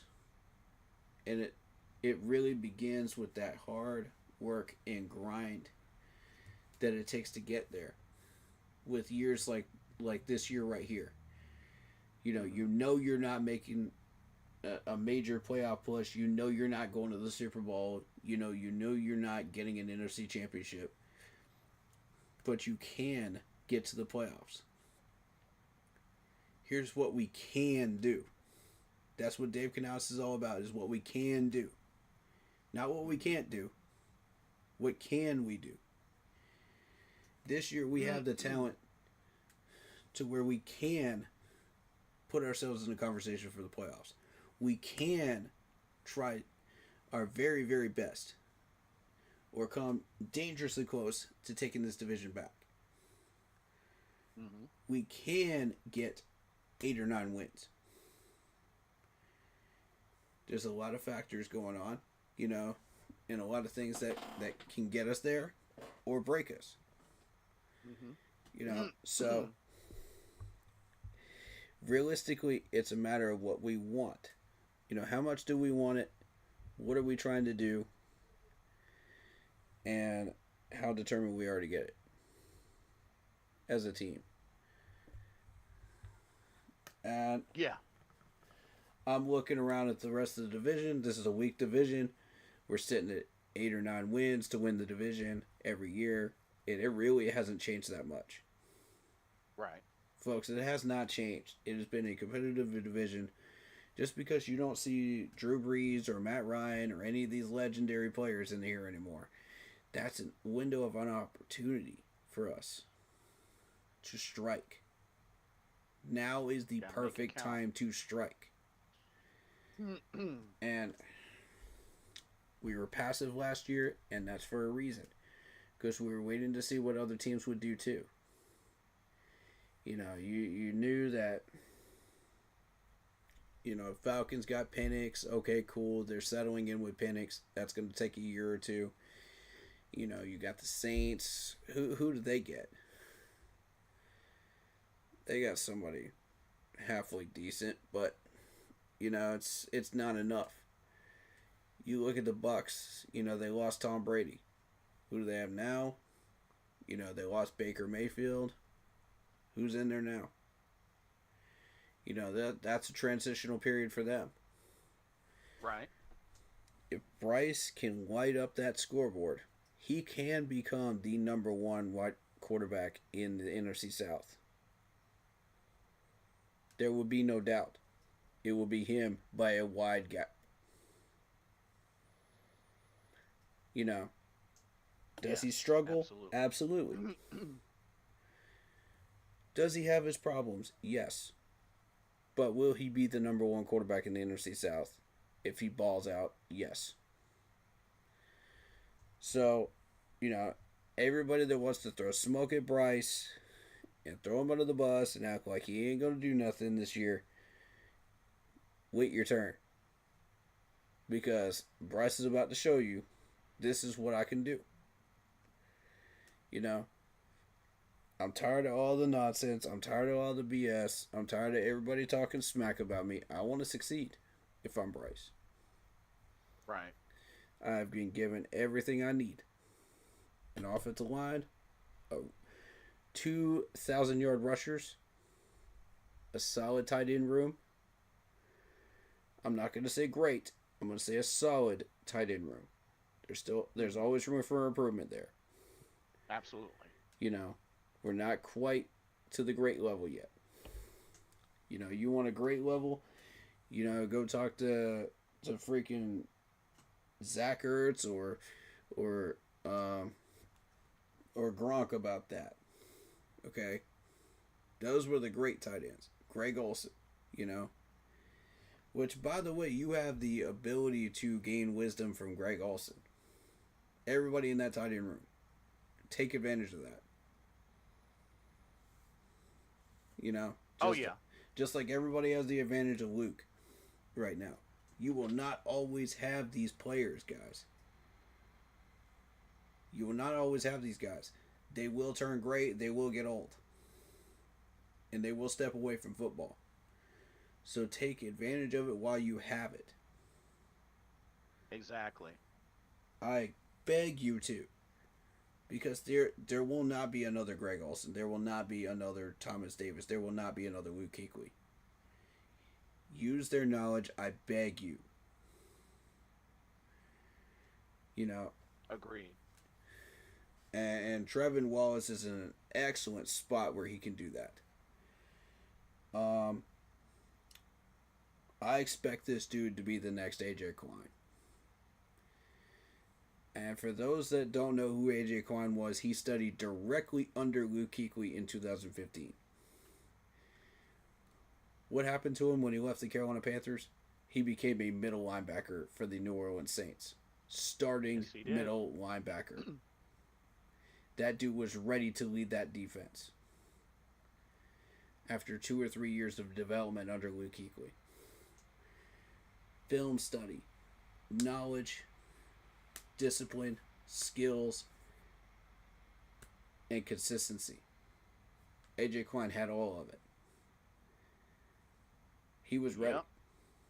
And that's what I want out of Trevin Wallace. Because you are getting the benefit of being able to study the film. You are getting the benefit of being able to... You got the benefit of studying and just getting into the brain of a legend. And I'm just so excited for you, Trevin. Because this is such a humongous opportunity for you. I would love to see you blossom into the next leader on this defense. I want that for you. So bad, dude. Because you're ready. You're ready to take those steps. And I've seen the potential, and I'm so excited. I watched some of these players, and I could read them. And I immediately read AJ Klein out of Trevin Wallace. Trevin, when I first saw him in the Panthers training camp. I immediately read that. And I was like, holy crap. This dude's going to ball out. Mm-hmm. Wait till he gets the advantages that he has now. This year is going to be a year for him. I'm telling you. It's going to be his coming out party. Y'all wait and see what I'm telling you. Keep an eye on him. So, as usual, it's time to give our predictions across the league. Now, I know it's still going, but we still got to do it because the game's not over. So let's go ahead and jump into this before it gets too crazy, because it's just now the third. Before I see quarter. the score, I'm going to go ahead and predict tonight. I have not seen the score yet. Oh, okay, cool. I won't spoil anything. Right. Dallas Cowboys, Philadelphia Eagles. I'm picking the Eagles. I'm actually picking Dallas, considering what happened at the beginning. So. Well, they did lose Micah Parsons in that trade. That is true. And that is true. Philly's going to take full advantage of that tonight. Yeah. If they aren't already so far. So we actually have our first international game tomorrow, in Brazil. Ooh. Chiefs versus Chargers. Oh man, is that going to be on to where we can watch that? It's actually going to be on YouTube. Oh snap! Ooh, y'all already know. We might react to that. So I won't be able to. I won't be able to show it on the screen, but we'll be able to react to the plays of it. Would y'all be down for that? Wait. They mean 9 p.m. like our time or their time? Because it's showing 8 p.m. Eastern Standard Time. Okay, I might possibly be around for that. I might possibly be around for that. Yeah, if you are, that's cool. If you aren't, then that's cool too. You know, it's fine. You know, people come and go as they can. I'm gonna have to go with Kansas City. I think they open up with a victory. Okay, this is gonna be a weird one for me because if you look at Kansas City last year, Oh, and shout out to Jay Uso 415. Welcome to the stream. Okay, continue. I'm gonna show on stream kind of the scores from last year because this is kind of important because I noticed a pattern last year. They would kind of let teams hang around for a little bit, you know? Mm-hmm. Yeah. Mm-hmm. And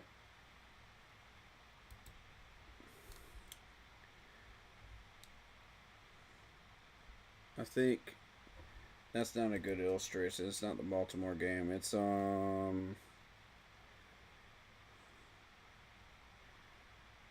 let's look at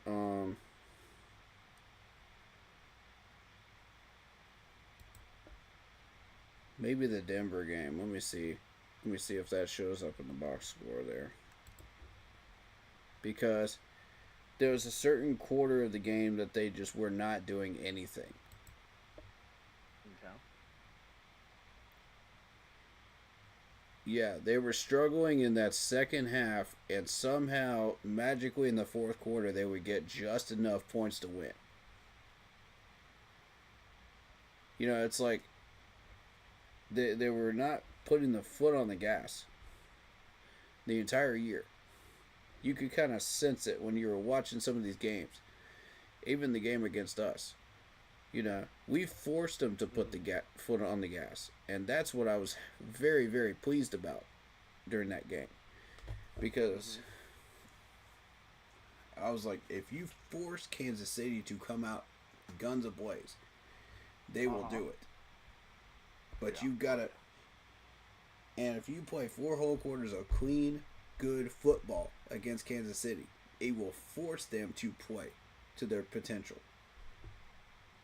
where we might have a shot if they play lazy like they've been playing all year long. You know what I mean? Yes.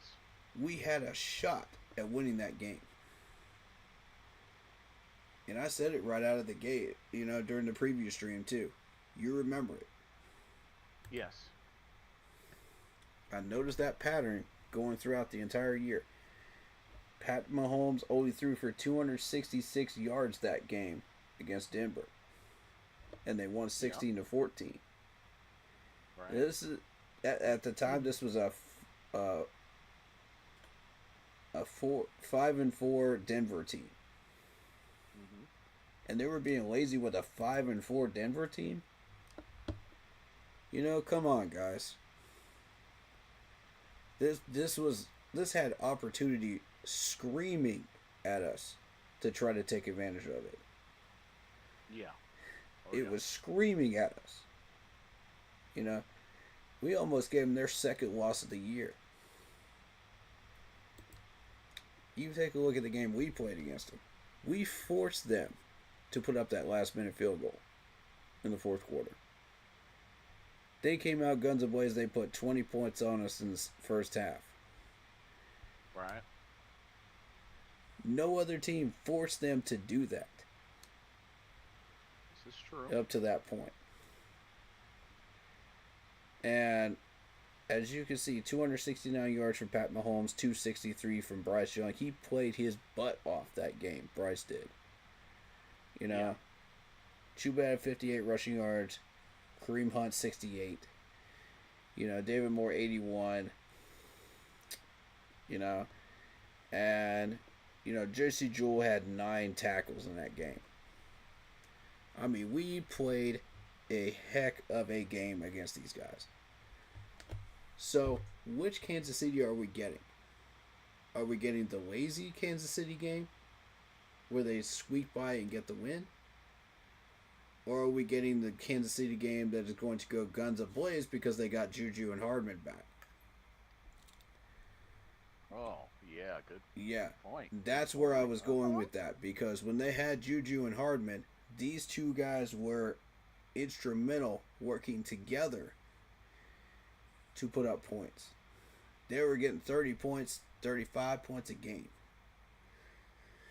But when you have Juju by himself somewhere else, on another team, and Hardman somewhere else too, separated, Juju's below average without his counterpart.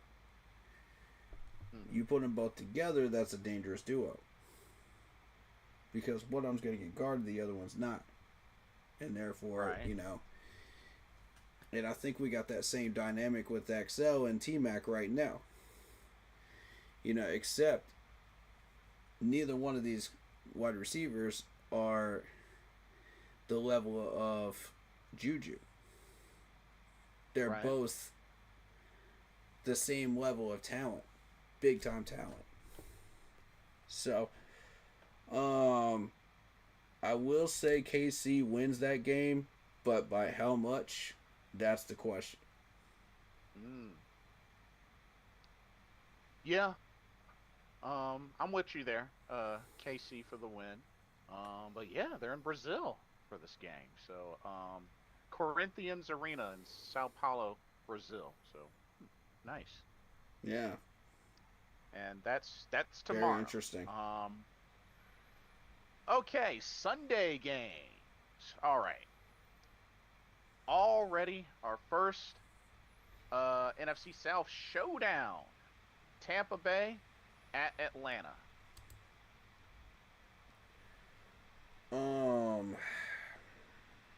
Tampa's got more firepower.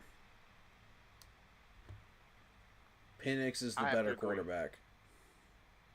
Yeah, I have to agree. I'm gonna have to say Tampa Bay. I'll say Tampa as well. I think it's really good. Going to come down to who makes the bigger plays at the right times. Okay. Ooh. Cincinnati at Cleveland. Cincinnati. Yeah, agreed. Especially they're getting a healthy Cincinnati team back, Joe Burrow. Woo. There's a reason I drafted Joe Burrow and T. Higgins. Yeah. That and Jamar Chase. Yeah. Who, if I remember correctly, he got paid. Yes, he did. Mean, he got paid. So yeah, definitely Cincy. Yeah, for sure. Oh Lord. Miami at Indianapolis. Here's the thing. Miami does not do well against playoff teams. But Indianapolis is not a playoff team. Right. I've been heavily looking at the Colts as of lately, in the past 2 weeks. They put Daniel Jones as a starter. Yeah. They're about to give up on AR. And rightfully so. They have not had a solid starting quarterback since Andrew Luck. I will say this: they have upgraded on weapons. I mean, with Jonathan Taylor, they got Josh Downs, they got Michael Pittman Jr. They still got Drew Ogletree. So I mean, they did kind of upgrade on weapons. Not to mention, Indianapolis has been known for a pretty decent O-line. I mean, I know it's kind of taken the hit. It's been trash last year. Yeah, I mean, it was trash, and they haven't done anything to improve it. Yeah, just ask Anthony Richardson. Yeah. I just, and they did a little something. So I mean, they got Xavier Howard at cornerback. I mean, a couple of I just wonder if it's enough to really do any damage. But they do open up at home against Miami, so I got Indy on that one.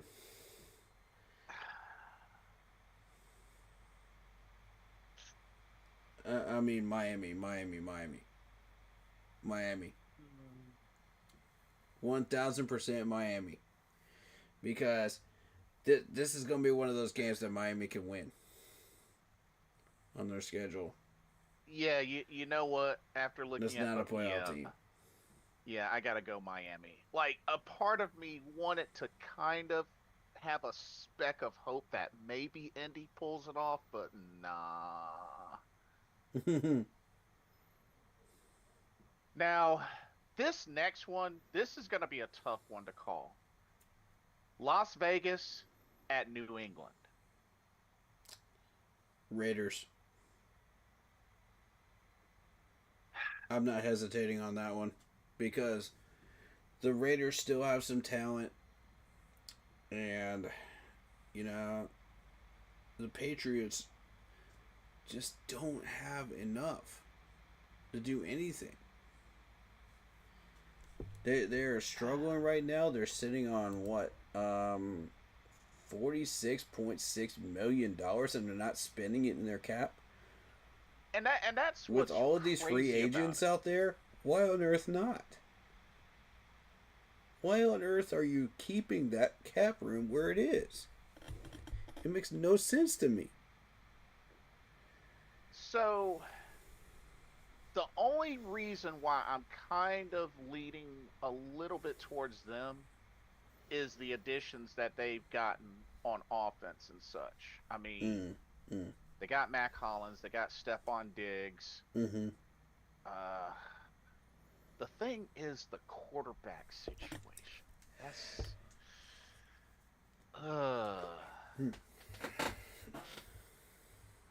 and then let me look at Las Vegas.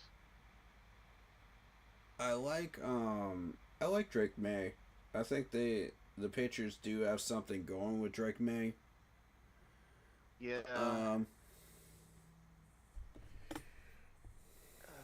And then Las Vegas took a hit because Amari Cooper announced that he's retiring. Correct, yeah. Guess who else is sitting in the top 5 of cap room? The Raiders, $26 million. So you got Geno Smith.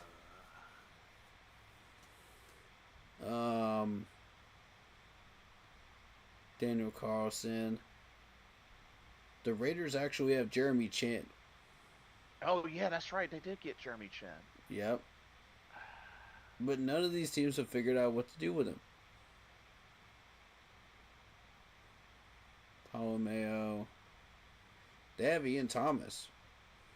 Interesting. One name that would surprise people that is Jack Beck. Right. And Let's see. How did Las Vegas do last year? They finished 4-13. they got Charles Grant as well. And New England finished 4. Oh, they both finished 4-13. Oh my year. goodness, yeah. The Jesus. Raiders were awful.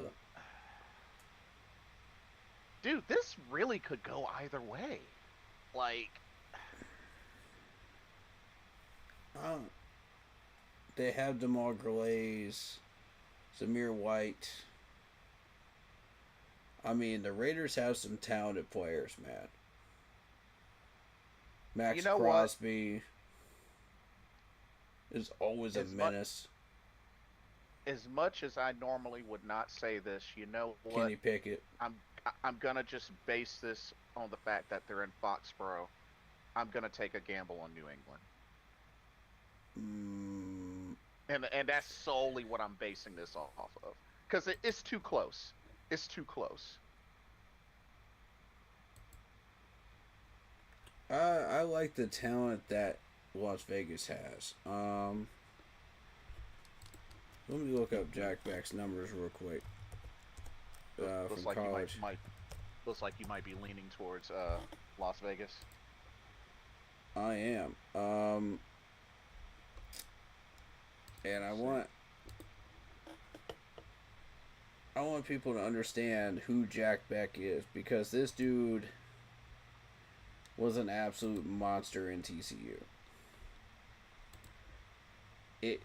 His numbers were a clear separation from everybody else. You're talking about a guy that had 133 catches for 1,869 yards, 13 touchdowns. 2 of those years he was with LSU. 2 of them when he was with TCU. His last 2. You know, you're talking about 1,873 yards from scrimmage. I mean, this is a guy that's really, really talented. 41.5 yards per game. So, you know, do not sleep on Jack Beck when you're talking about the Raiders game. If he finds that field at all, he's going to be a terror for linebackers. Because he's more of a slot receiver, but he will be a problem. He's on a rookie contract right now for about $5.4 million base salary, 7.5 overall cap space, 2.9 guaranteed. But like I said, do not sleep on him. You got Demir Glaze, you got Zamir White, you got a couple of these guys that will be a problem for New England. Especially Max Crosby. Max Crosby is an animal. Yes, very much so. You really don't want to deal with Max Crosby. They're going to be doubling him up. So, I don't know how that's going to go. We'll see. I'm going Raiders. You're going Raiders? Yeah. All right. Mm-hmm.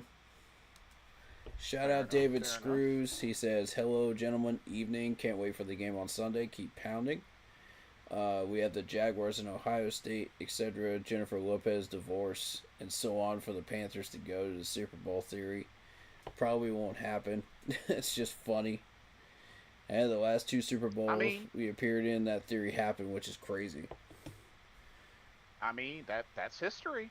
That is history, and I even mentioned it when I started off the stream. So I mean, Yeah. hey, Yeah. The thing is, like, and this Super Bowl is in San Francisco, isn't it? oh, is it? Is it? Let me see. Because I thought I saw something about that, and I just want to double check. Oh, Santa Clara. Okay. Yeah, so pretty much Levi's Stadium. Yeah, yeah, Levi Stadium. yeah. That's Yeah, that's San Fran. That's in the Bay Area, so San Fran. oh man. So San Fran, Santa Clara. We've already had some really bad luck in that stadium, so maybe it's best to wait until the next year to try to get into the Super Bowl, right? But it's I don't like that stadium to begin with. It had a different energy. I was watching the 2015 documentary on that, and all the players were saying that it was a different vibe rather than just regular football games. It was 50% filled with just people that were just celebrities and stuff like that. And not necessarily fans. It was just people just wanting to look good and attend, and look good for the cameras. They know it's a big payday. Support whatever they're doing. So it was that whole mess. Yeah. So it was a different energy walking into that stadium that day, and it didn't throw off our vibe at all. But because we knew what we were, we knew who we were, and we knew what we were doing. But that stadium just it to this day, I don't like it. That's fair. We played games in San Francisco, and it still gave off that same negative, toxic energy to me. And I'm like, nah, I don't like it. Oh Lord. I just gotta throw this out here, bro. Miles Sanders just fumbled. Oh no. Yep.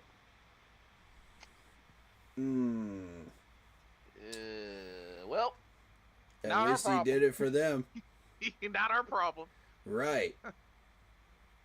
Yeah. The Cowboys were driving, and yeah, he fumbled. He doing it for them, not us. Oh, the Eagles just pulled off something incredible. So apparently, they ran no huddle. Mm-hmm. Now I don't know if this is official. Hold up, or maybe not, because I think we'll have to see when it comes back. But yeah, Miles fumbled. So, but hey, not our problem. Right. Not our problem. Okay, so you're going Las Vegas. I'm going to England. Okay, next, Arizona at New Orleans.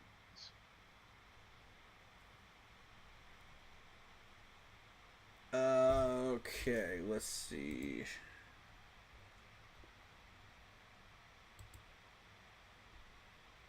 You said New Orleans, right?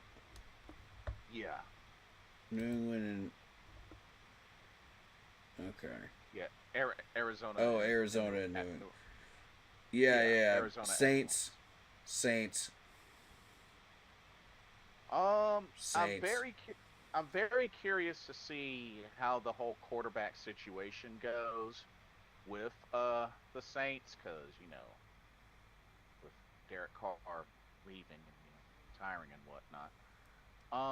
Arizona, well, I mean, they've been kind of. Arizona's favored by 59% on ESPN. You do have Kyler Murray. And we got to remember, they did finish 8-9 last year. That is true.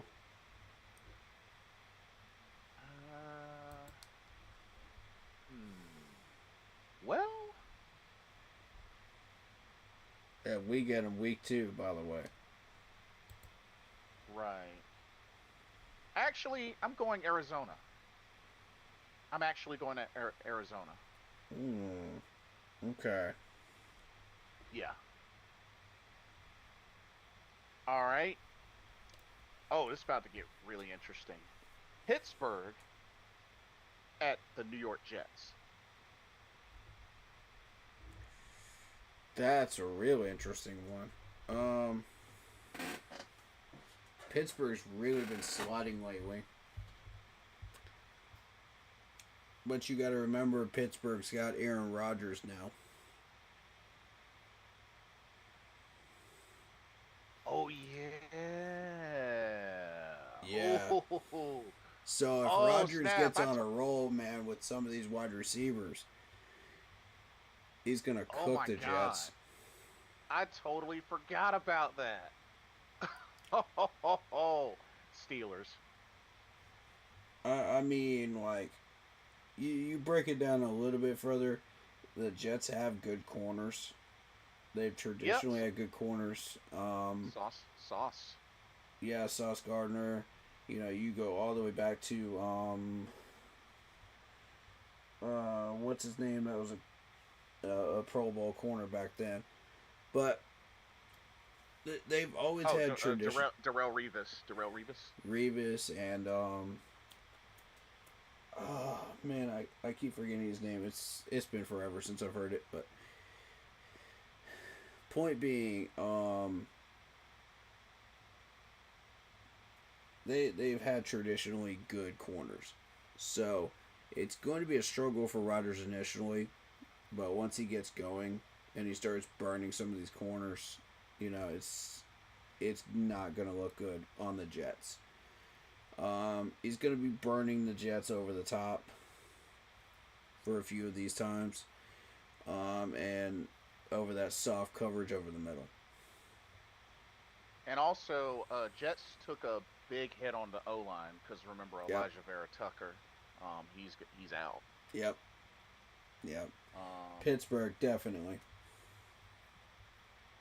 So, yeah, Pittsburgh's got a good running game. I mean, the Jets' weapons will be tested, but I just, it's hard for me to bet against Pittsburgh. Yeah. So, I'm gonna go Pittsburgh as well. Okay. David let's see. Screws says Thomas Incoom is a player to look out for on the Panthers roster. True, but when you look at the Panthers depth chart, I believe that Caleb Evans is number 4. You got Incoom's Corey number Thornton was at number 3. Incoom's number was called quite a bit in the preseason. He's listed as a linebacker. Yeah. Third string linebacker. Yeah, he had a lot of action in the preseason. Yeah. That's where he's going to be at. Special teams and just making plays there. You probably won't see him all that much during regular season games. You'll see him in the stat sheet, but that'll be about it until they find a more increased role for him. Now they got a weather delay right now for the game. Oh wow! And it's close too. I was looking at the score; it's close.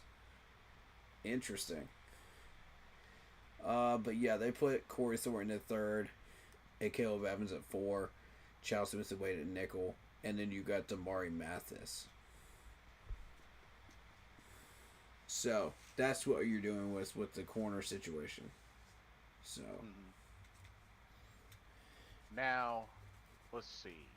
Next game on the roster. Let's see. Okay, this ought to be interesting.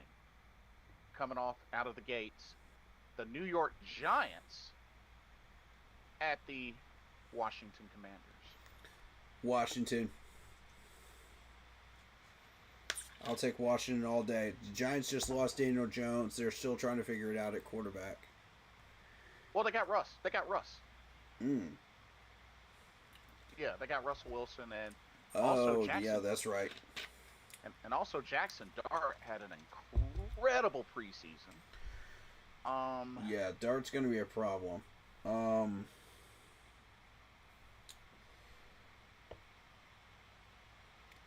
But you know the Commanders were just in the playoffs recently. Exactly. The Commanders have too many weapons, not to win that game. I think the Giants will put up a fight, but I'm actually going Commanders to get the dub. Yeah. But I think the Giants could put up a fight though. Mm-hmm. You're going Commanders as well. Yep. Okay. Carolina at Jacksonville. We're both going Carolina. Mm-hmm. Oh Lord. Tennessee at Denver.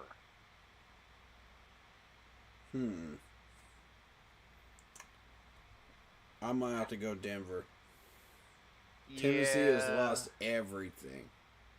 I mean, who does Tennessee even have now?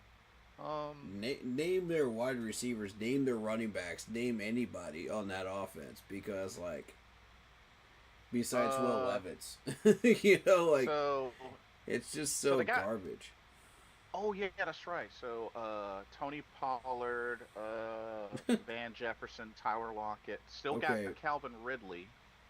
Okay, I'll give you the wide receiver core, but who's gonna throw to said wide receiver core? The only two quarterbacks they have listed are Brandon Allen and Cam Ward. No. This team's gonna be trash. So I assume Cam Ward is. That's the best Cam you got, Ward Tennessee. Come on. Yeah, so they're going right into the fire. Cam Ward, their starter. Let me say this: you had all offseason, you had how much money to pump into getting a decent quarterback, and that's the best you can come up with. You have $19.9 million and you didn't spend it on a quarterback. Dang, they got some of our old players. They got Ecker, Xavier Woods, and Shy Tuttle. They're taking our trash, man. They're taking our trash. Oof. And if any of those players can't make it on the Titans, you ain't making it anywhere else. Same with the Browns. Yeah. Denver. Right. Yeah, I got They ain't scoring points. Tennessee ain't scoring points. How the heck does your GM is awful? How do you lose Derrick Henry and DeAndre Hopkins? Yeah. And still not sign a quarterback. The like, moment your they let GM go is of Derrick terrible. Henry, the moment they let go of Derrick Henry, it's like, woo. You want to start fixing Tennessee? Fire the GM immediately. Yeah. Oh, this is an intriguing one. San Francisco at Seattle.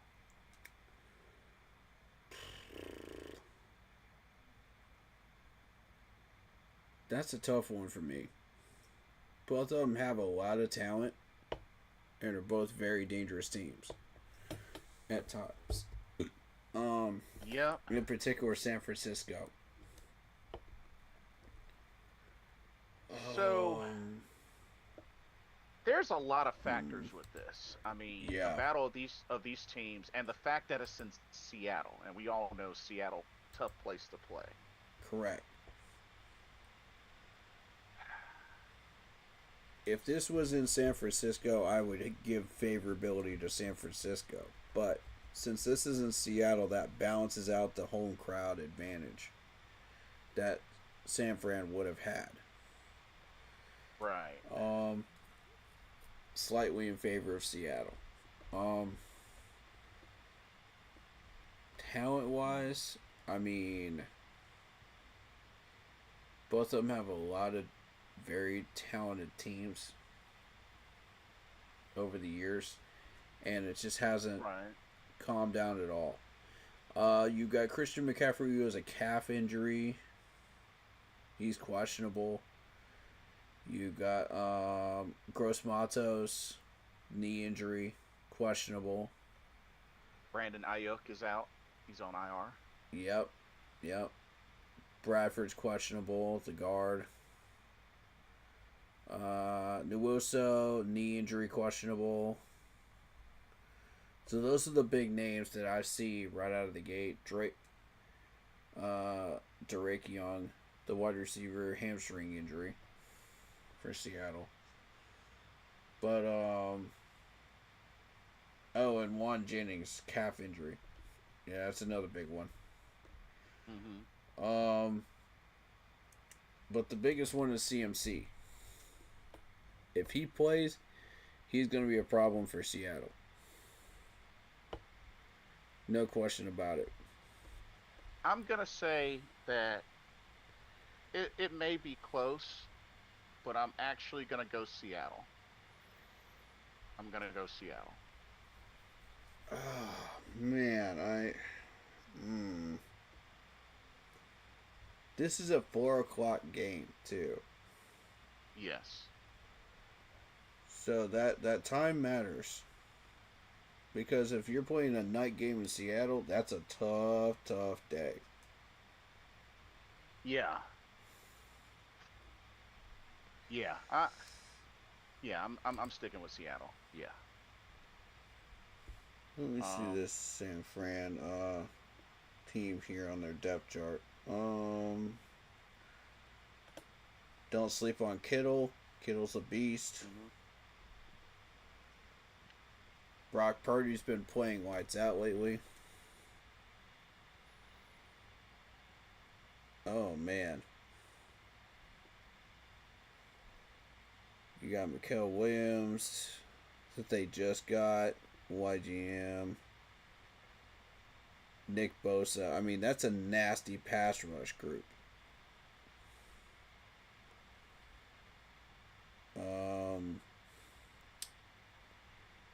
Oh boy. I might have to go Niners here. You're going Niners? Okay. Yeah, I'm going Niners. Because if CMC plays, that could be the deciding factor. Yeah, and hopefully It's going to come down to a few key plays and injuries. Really. Mm-hmm. That's how even this game is. Yeah, good. Could come down to a field goal. Okay, now it's about to get really interesting. Detroit at Green Bay. Green Bay's lost some weaponry. Now, of course, we know Lions were in the playoffs, even though they lost to the Commanders. The Lions have not lost their potency at all. Yeah, I mean, they did finish 15-2, so. Yeah. And again, you're following the Lions' formula as the Carolina Panthers here. Eventually we're going to get to that point where we get that type of record.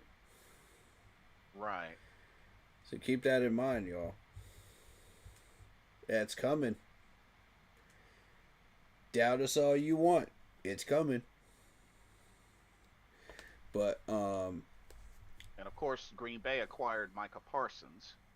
That's correct. So it's going to be a little tougher for them to throw that ball against Green Bay's secondary. Mm-hmm. And Micah Parsons can also blitz too. Right.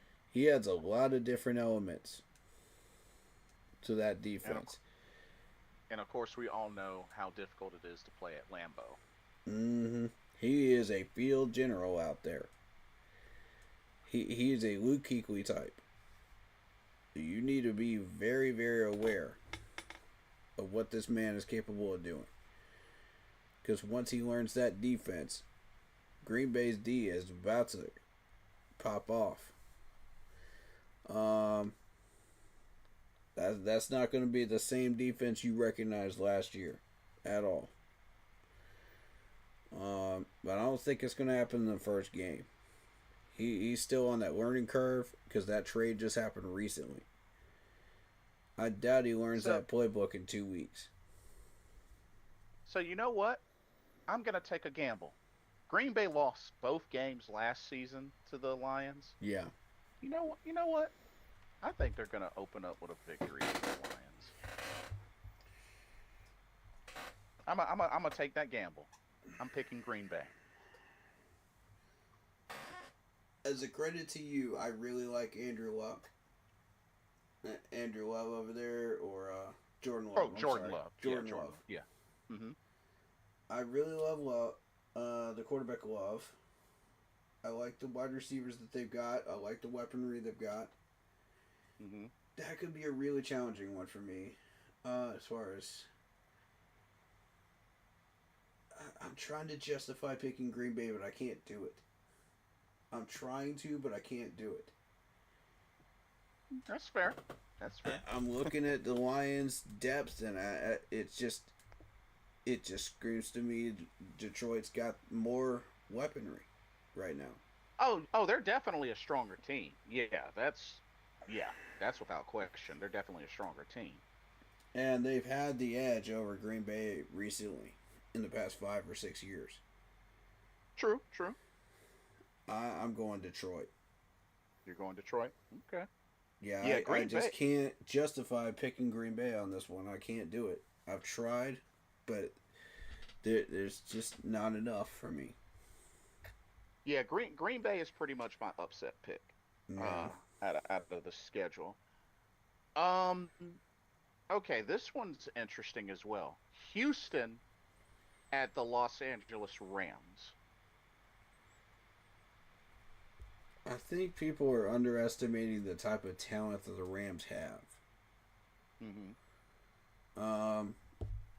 But it's not enough to win them games. So let me. All I know is you get a healthy Devontae Adams plus a healthy Puka Nakua. Oh, that's gonna be dangerous. That's gonna be dangerous. Tyler Higbee. Ooh, they still got weapons on offense. Yeah, the Rams are coming back. Houston didn't do too much as far as improving that weaponry room for them. But the interesting thing is no Ndamukong Suh, no Darnold, so. Also, the Rams have Jimmy Garoppolo as their backup quarterback. True. Keep that in mind too. So that's a lesser known fact that people aren't paying attention to. So if Stafford goes down, you're still doing Garoppolo. So they're not losing that much talent-wise there. So I'm also looking at depth here. Because a lot can happen in a game like that.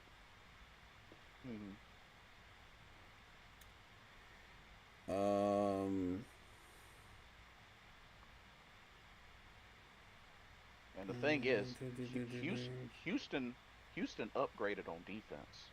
First, Sheldon Rankins, Daniel Hunter. Hamilton. Okay. I'm just learning this new Rams defense here. This could turn into a defensive showdown. It could. Jared Verse is a really dangerous defensive end there. Yeah. Oh yeah. He's really stepped up to take over, especially. Texans didn't really change a whole lot. You know, they got Nick Chubb. Jaden Higgins, Dalton Schultz. It's a decent offense, but it's not enough to really get anything done. You know? And that's why I was kind of disappointed with Houston is they just did not make any moves to improve that. They instead went defensive here. You know, you got Henry at linebacker. However you say that last name, I prefer Toto from Wizard of Oz. That's the easiest way I remember how to say that name. Yeah, it's like Henry Toa something. Toto, like that. yeah. Something like that. that. I like Toto. That works like for me. Toto? Yeah. He's like, yeah, I'll just call him Toto. It's fine. Yeah. I'm sure he doesn't mind. It's easier to remember. They got CJ Gardner-Johnson back there. Alshire. I mean, they've got a few players. Jalen Smith, they just picked up. Who has the better defense? The Rams do. Who has the better offense? The Rams do. But CJ Stroud has been popping off. So, and Nick Chubb has been doing some work too.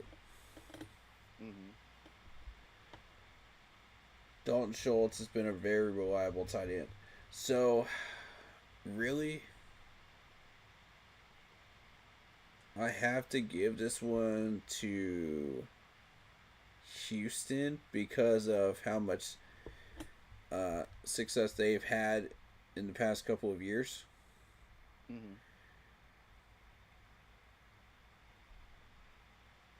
I'm gonna say this. I'm gonna call a Rams upset. I'm calling a Rams upset. I'm flipping scripts. Rams upset? Yep. Okay. Rams upset. So, They got a better defense. I think it's going to be close. And like I said, I think it's going to be a defensive battle. But I'm going to say that the Rams come out on top. I think Houston makes it a great fight. This could be game of the week.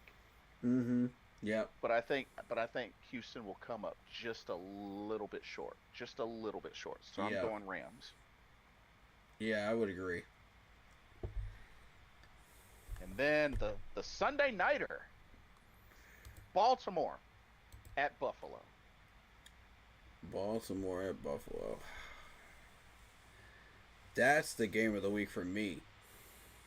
That's the game of the week for you? Okay. Yeah. There's so much talent on both those teams, man. It is just disgusting how much talent both of these teams have. Sorry, my dyslexia kicking in. No, you're fine. But yeah. You find it interesting that both Derrick Henry and DeAndre Hopkins are on the Ravens. That is wild. Yeah. Titans, what did you teammates do? It's like, hey, teammates again, but on a different team together. Bro, Tennessee, what did you do? You just handed the keys to the kingdom to Baltimore, man. What did you do? They have all the pieces they need now to make a run.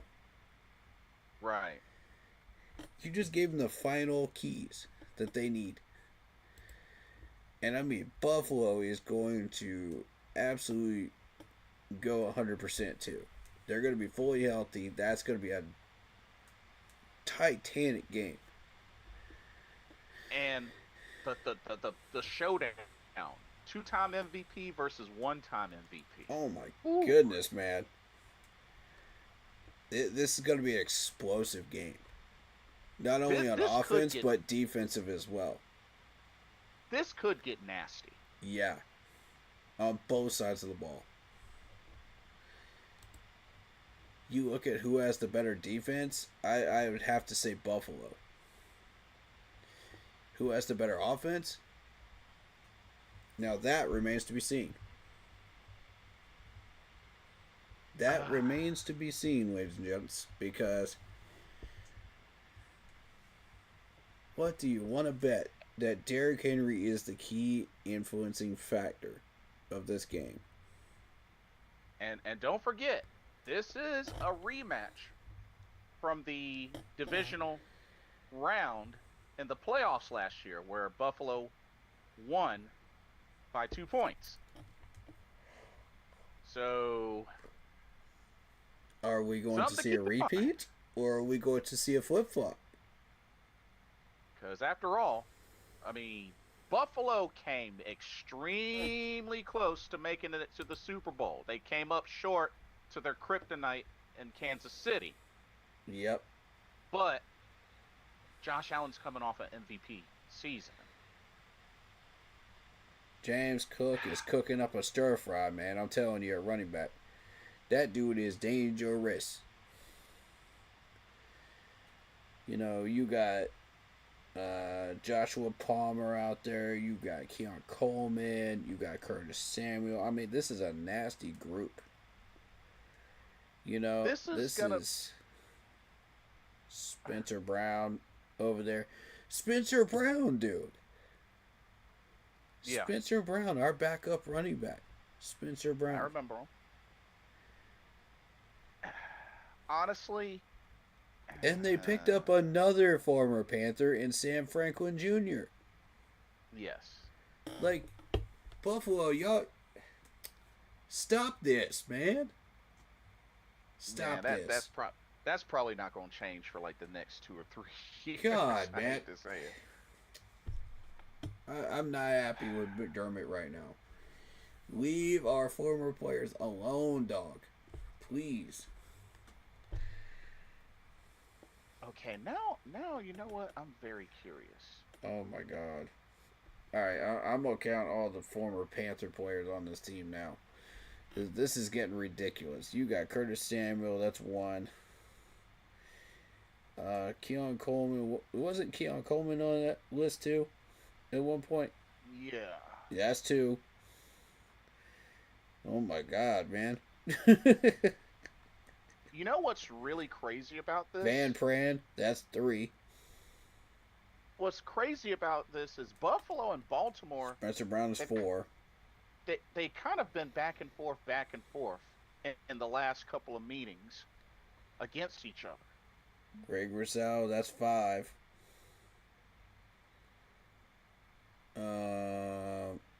Let's see. So, in all honesty, this really Shaq could go Thompson, either way. that's another one. Where are we This up really to? could- 6 now?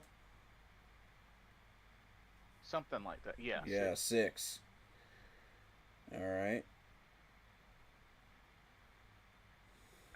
Let's see. Sam Franklin is 7.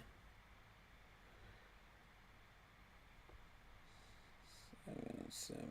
Yeah, 7. 7 former Carolina Panthers on this team. 7. Good Lord. Can y'all stop, please? Yeah, Like, I just... that ain't gonna change anytime soon. I can tell you that right now. And the crazy part, I don't know, there's some people that haven't heard this story, but you know how I've started paying attention to how many people ended up in Buffalo? It was a GMC quiz for a GMC truck. You know, and it was a Panthers quiz. And the question was, how many former Panthers are on the Buffalo team? And we were about to play Buffalo that week. And the answer was 6. I looked at that depth chart. I was like, there's no freaking way. There's no way.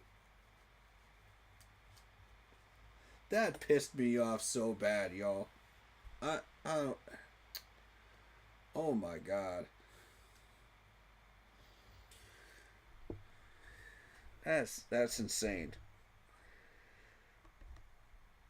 Yeah. Oh yeah. That's McDermott though.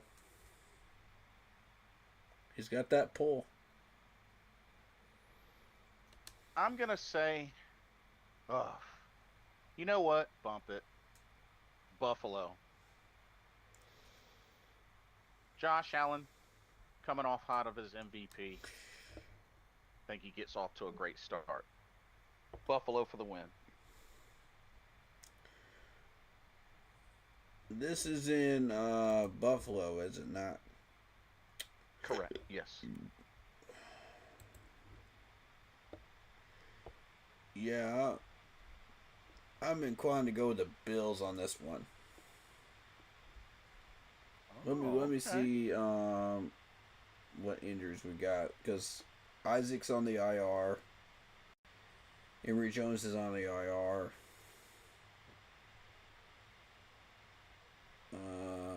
Darius Washington's on the pup. And then for the Bills, you got Dwayne Carter's on the IR. Tre'Davious White's questionable with a groin injury. Keon Coleman, groin injury. So, yeah, Buffalo. You going Buffalo? Mm-hmm. Right on, right on. Tomorrow put up a fight, though, I'll tell you that. Oh, for sure. For sure. Both those secondaries better be coming guns ablaze. That's going to be a game right there. Yeah. That's Sunday night, right? Yeah, Sunday night. I'll see if I can react to that or not. We'll see. And then, to cap it off, Monday night, Minnesota at Chicago. Vikings. I'm gonna say this. So you're going Vikings. I'm gonna say this. Chicago fans, doesn't matter who you are. Here we go. I'm gonna let y'all know right now.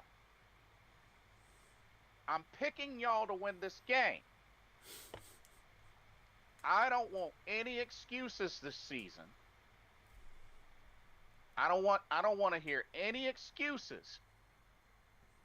Give it to I'm him, picking y'all. I'm picking y'all to win this game. I'm picking y'all to finally show up with the amount of talent that y'all have added over the past 3 years.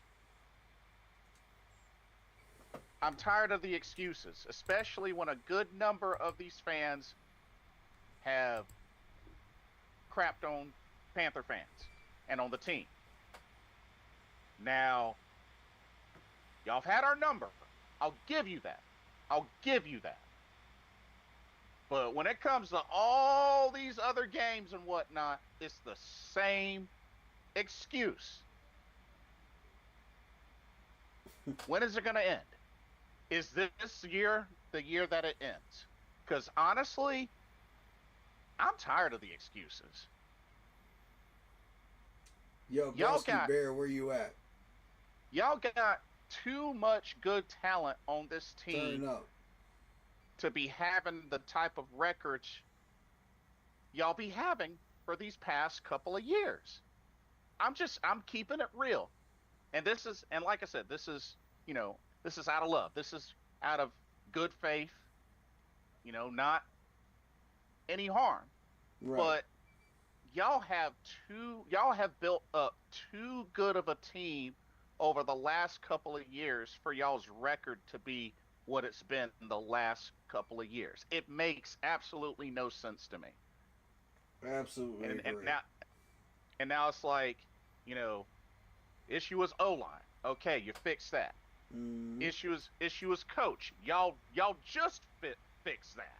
Mm-hmm. And y'all kept adding on extra with that. Like, no more excuses. Y'all should be good enough to make the playoffs this year. And in all honesty, y'all should be able to make the playoffs this year. And if y'all don't, with what y'all have now, something's wrong. Something's wrong. Something's wrong. Not to mention. Hold up. Who's the Chicago Bears coach? Who's the Chicago Bears head coach? Oh, that's right, Ben Johnson. Yep. Yep. Yeah. I don't want to hear any excuses. Y'all got a better coach. You keep improving your team. No more excuses. Like, seriously. Y'all should be good enough to make the playoffs this year. Y'all should make the playoffs. Like, seriously. Y'all should make the playoffs this year. Like, no excuses. If y'all honestly don't make the playoffs, then honestly something is very wrong with your whole entire organization or whatnot. And I'll have to throw my hands up and be like, I don't know what to tell you. I don't know what to tell you.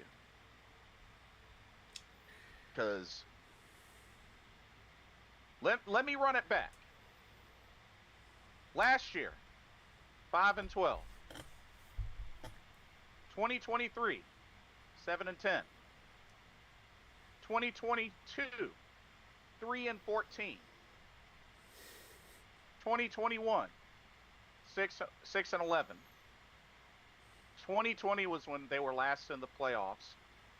Finished 8-8.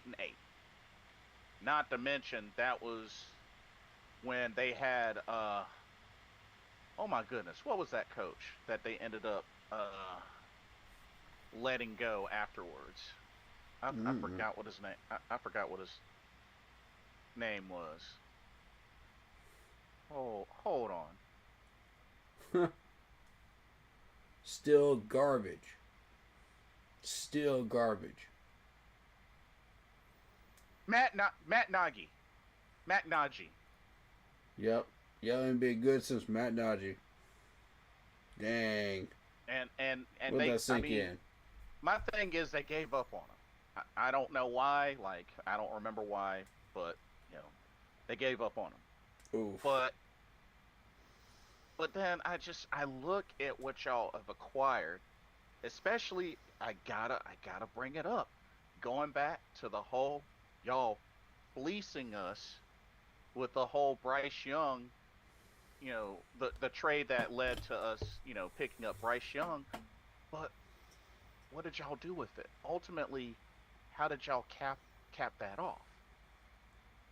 Y'all didn't make the playoffs. Y'all didn't win your division. Still haven't.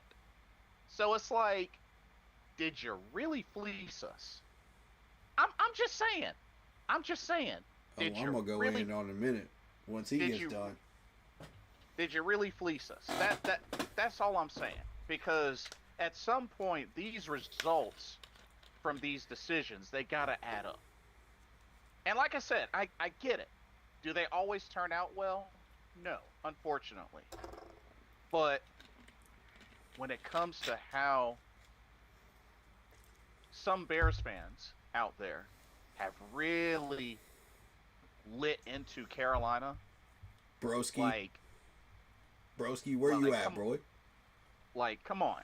Like, I want to give that dude all the smoke right now. I'm just saying. Like, like I said, it's not to bash y'all or anything like that. It's all out of love. But I look at y'all's team. And I like what y'all have. Y'all got a loaded squad of talent. Right. And it's no freaking reason y'all's record should be as bad as it's been since after 2020. Facts. Okay, you know what? I'll shed 2 years off. I'll be generous. I'll shed 2 years off. Okay? I'll be generous. 2022 and up to now. There is no freaking reason their record should be as bad as it's been. Let them know, Blitz. Period. And now, here it is, 2025. Look at what y'all have now. Y'all better make the playoffs. I'm sorry. Sorry. Y'all better make the playoffs. Y'all better make the playoffs. That's all I can say. I'm done. I'm picking the Bears. I'm about to go picking in the on the Bears right now, cause, all right. First of all, where the heck is Broski Bear? Because this dude was talking all kinds of smack about how Justin Fields is the next thing since sliced bread last year, all up in our chats. Where is he at? Because, with all the love in the world, man, I got to throw some smoke at some people, man, because, come on, man. Justin Fields, where is he at right now? Oh, wait, he's not in Chicago anymore because y'all chased him out with your garbage antics. All right. Secondly, they fleeced us? Let's take a long... And by the way, best broadcaster of last year. Yep. Not just football player, but best broadcaster of last year. Yeah. Oh, you fleeced us? No, we fleeced you. I don't want to hear no more about how we got fleeced anymore. Because every time y'all bring that up, I'm going to bring up Greg Olsen. And I'm going to make y'all look like that, like clowns every time I bring that up. Because that is ridiculous. Oh, but the Bears have so much talent. They're so good. They're so good. We're going to make the playoffs. We're going to... Same record as we had last year. Yeah. Y'all sitting on the couch watching the playoffs just like we were. That's the thing. They do have the talent. And yet, what is it led to? And I was on Unk's stream earlier today. He was over there hyping up Caleb Williams. And I'm like, here we go again. Yeah, every new quarterback y'all bring in there like it's sliced bread, y'all think, oh, this dude's going to save us. This dude's going to be our savior. Nope. Try again. Because guess what? The Bears gonna bear. Okay? The Bears gonna bear. Just like the Panthers gonna panther, man. That's how it is. That's how it's always been. So before y'all want to come in here talking all that junk about how the Bears are going to be a playoff team, blah, blah, blah, blah, blah. Oh, yeah, we're going to do this, we're going to do that. Man, please, miss me with that garbage. Yeah. Y'all got all these good people. What have y'all done with DJ Moore since we traded him to you? What has this dude done? He has done everything he usually does. He is DJ Moore. Okay? And like I said, that has not changed. Like I said, y'all beating us. Sure. Is that the best y'all can do? Is beat us? Right. Exactly. Is that it? Like, exactly. Okay. That's bravo, not an accomplishment. Like, okay, y'all. We were trashed when that happened. That's not an accomplishment. Like I said, I'll give it to them. They had our numbers. They've had our numbers. I didn't think it was supposed to end at that, but... Yeah, and the media went crazy. They were like, oh, yeah, the Panthers are the worst team in football, blah, blah, blah, blah, blah. Since we lost to the Bears. Y'all acting like the Bears the best thing since Jesus, man. Come on. Y'all come on, man. Y'all gotta stop with this. It's easy to beat up on a team that you normally beat, man. or may even supposed to be.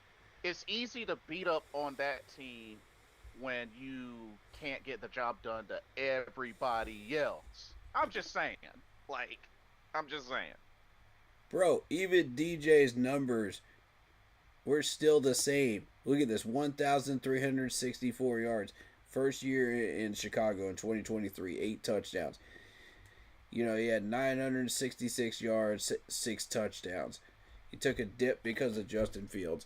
But still, same old DJ Moore. He has not changed. He is still a beast. Did you expect anything less? Did you? Be honest. That's DJ Moore. But what else was the rest of the team doing?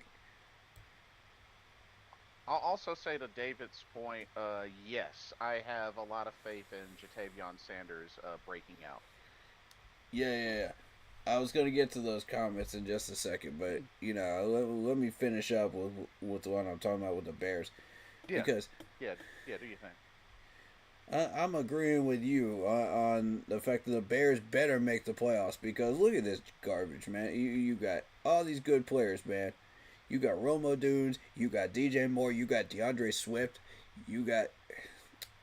How much more do you need in order to break out of the Bears stigma? You got Montez Sweat, you got Tremaine Edwards, you got. Shoot, man. Look at that. Tyreek Stevenson back here. There's no reason why you cannot succeed. And yet you still lose. Why? Why? It makes zero sense to me. Because it's Chicago. Because it's Chicago. That's who you are. Show me a different identity. Show me a different perspective of you because I'm not seeing anything different. Y'all think Caleb is the next thing since sliced bread? Show me. Show me. Don't talk to me about it. Show me. I'm a man of action. Okay? I judge off of action, not words. Anybody can say, "Oh, I'm great. I'm the best. But if their actions don't show it, who are you? You're just another person in the crowd. Show me that you are better than what you are claiming that you are. Chicago. Show me that. Put actions to words. And the media is going to fuel this and act like the Bears are blah, blah, blah, blah, blah, blah. Okay. Here's the funny thing. My buddy Corey Rucker was showing me videos of just everybody going nuts over the Micah Parsons trade. And I saw one in particular of a Bears fan just going nuts over the Micah Parsons trade. And I'm sitting there just going, how does that affect you? How does that affect you? And the fact that I'm asking that question right there says everything you need to know about the Bears. Because it's just a star player changing teams between teams 1 and 2 in the South, in that division. Where are the Bears at? Last. How does that affect you? It doesn't. Short answer, it doesn't. So if I'm having to give that answer, something needs to change in Chicago. And it needs to change soon for Bears fans. Because I want to support y'all, but y'all talk so much trash about our team, yet y'all can't get your own act together in your own kitchen. You know what I'm saying? Yeah. How y'all gonna talk trash about us when we're actually showing some progress and success in the past year in development? And, we got a new head coach, we got a new GM that knows what he's doing. We got all these players coming in. Show me Chicago where any of these players want to come to Chicago. Show me where they actually are loyal to Chicago. We got Hunter Renfrow wanting to come here. We got Trayvon Moehrig wanting to come here in Carolina. We got all these players wanting to come here and be a part of this rebuild. Show me that, Chicago. Oh, wait, you can't. Yeah. Because you're so hyped up on Justin Fields, you got tunnel vision, and look where he is now. And you're about to do the same thing to Caleb Williams. He's going to be out of there in 2 years. And then y'all want to come up, scramble for excuses and blah, blah, blah, blah, blah. And then you're going to come in here and attack us because we still haven't made the playoffs yet. I'm going to tell you right now, if the same thing happens with Caleb Williams in the next 2 years, I'm going to laugh. Me too, because I ain't about to hear all that junk, man. Come into my freaking chat with that garbage, I'm going to shut you down in 5 seconds. Because let's keep it real. It's happened twice already with Chicago. Remember Mitchell Trubisky? Remember Justin Fields? I'm just saying. 2 back-to-back times it's happened. So, Right. Come at me with that garbage in my chat, and I'm gonna give you all the smoke. You Not know, to mention, much Mitchell love to you, Trubisky. Bears fans, but you know, if you start talking junk, I'm gonna give you the not smoke. to mention, Mitchell Trubisky was y'all's last Good quarterback. Pro Bowl quarterback. Right. I'm just saying. Don't shoot I'm me. gonna say the last I'm just good saying. quarterback too. I'm just saying. Yeah. Y'all think I'm playing? Come up in here, man, and start talking all that junk, Bears fans. Come on. I invite you to. I guess overall, what I'm saying is, I'm gonna give you the I mean, business. Bears, maybe y'all give up on folks too quickly. That's all. maybe y'all give up on folks too quickly. You know.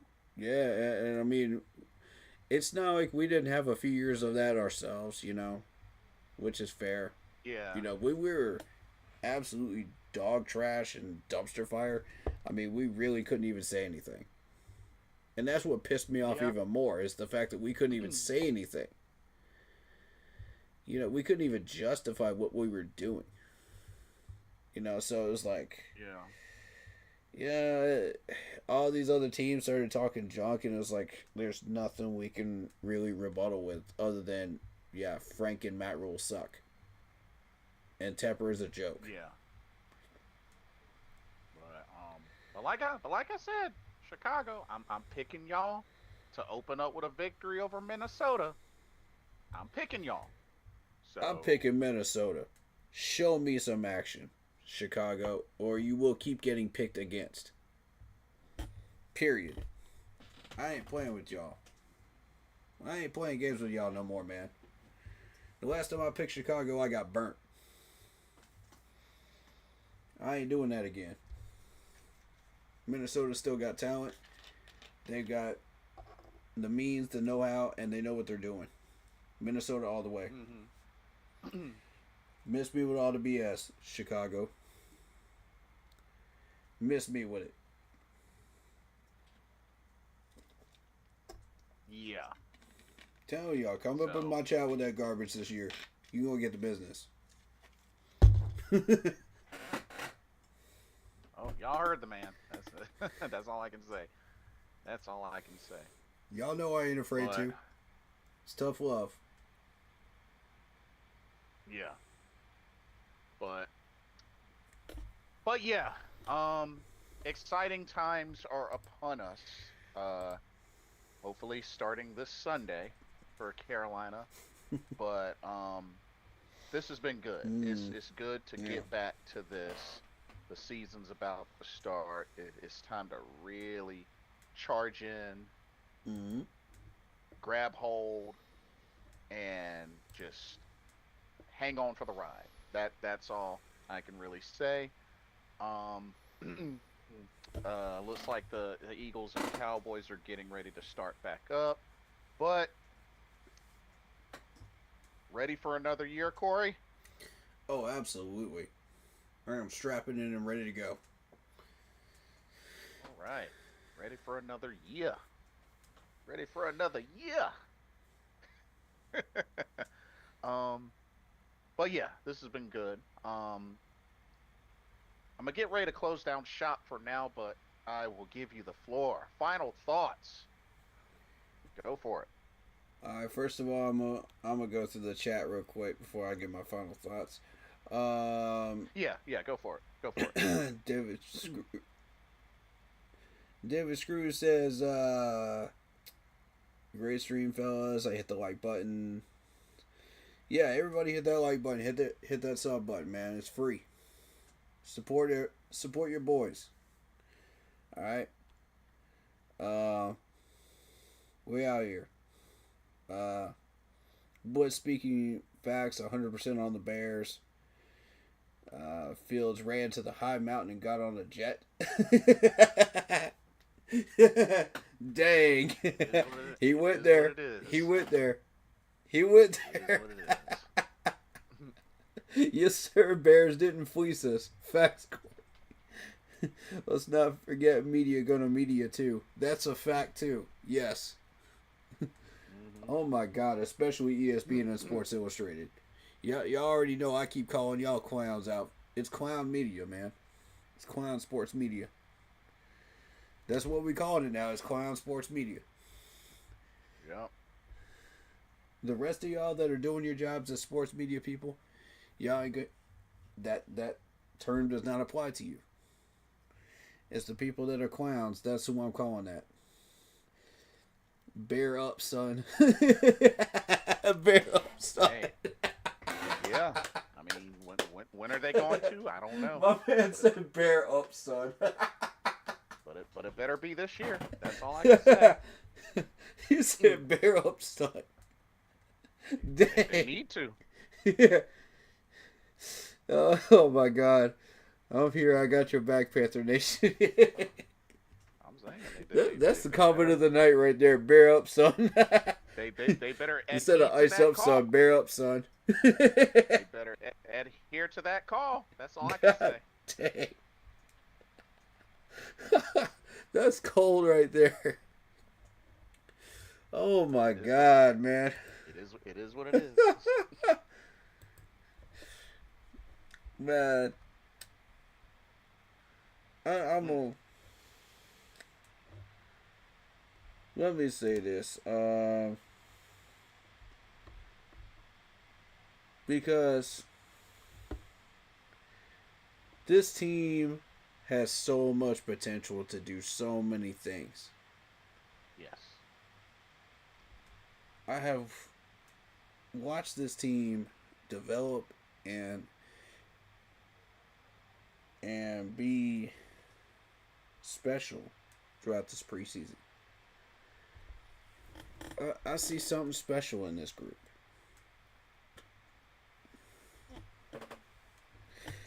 I see something that I think is unique.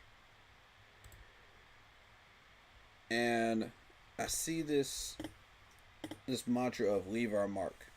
Let me ask you this, Bliss. What does leave our mark mean to you? It means make a lasting statement to the point where it will be remembered in a positive way. That's a great definition right there. That's a great definition. I like that. I like that. To everybody here, it means something different. You know, and I think we have a major opportunity to come out of the gate aggressively. Right. You know, I want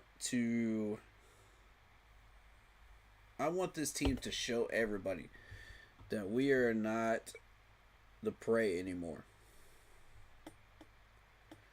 We are the predator. You know, for too many years, this team has been run over, trash talked, pushed around, beaten up, put into a corner, and we're done taking the abuse. This team is done taking the abuse. We finally get a favorable schedule. We finally get the pieces we need, the development we need, the coaching we need, the motivation that we need. And it's finally starting to make sense to me. You know, how hungry these players are when I watch them in training camp. You know, it finally made me think, okay, these guys want this. They want it bad. You look at the two fights that we had, you know, in training camp. A lot of people are going to make something out of that and think, you know, it's typical training camp fights, you know. Nah. That reminded me of Cam Newton and Josh Norman. That fight wasn't about, okay, I beat you on this play, I beat you on that play. No. That fight between Cam Newton and Josh Norman was different. It was a different energy. And that's what I felt when I heard about that fight that we had in training camp this year. I was like, that's a different energy. We haven't had that in Carolina training camp for a long time. Yeah, it's been a while. It's been a good while. Yeah. and I'm looking at this preseason like, what are we doing? Because we scored a total of 23 points in preseason. Is that going to satisfy us? Is that performance going to encourage us to go into the regular season and do something? No. And I was looking around and I saw Brad Isaac got put in front of a microphone again. And I'm like, dadgummit, Panthers, what are you thinking? Dang. Here we go again. This man turns 3 questions into 30 minutes of blah, blah, blah, blah, blah. Here's the different coverages. Here's the different situations that can happen. Stop talking. Stop talking, Brad. You answered the question. Stop. It's too much. It's too much. Because you're going to give away the store. There's a reason why you have not been handed a mic and a press conference opportunity. There's a reason. That's the reason. Yep. And now we're at a point where I don't want this man touching the playbook at all, unless he is running analytics on it. He is not to call a single play this year.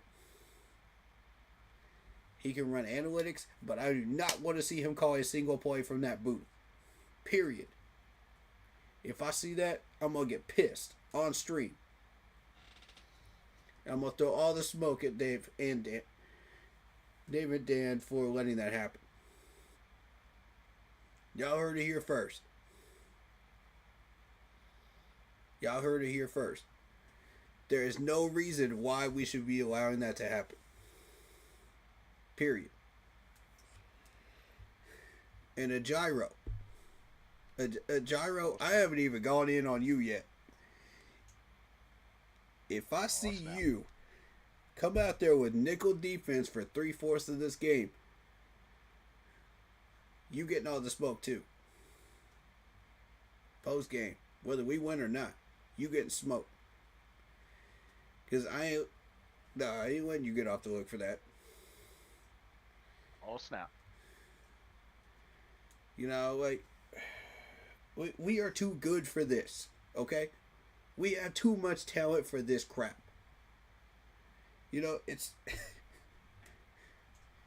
Bro, it's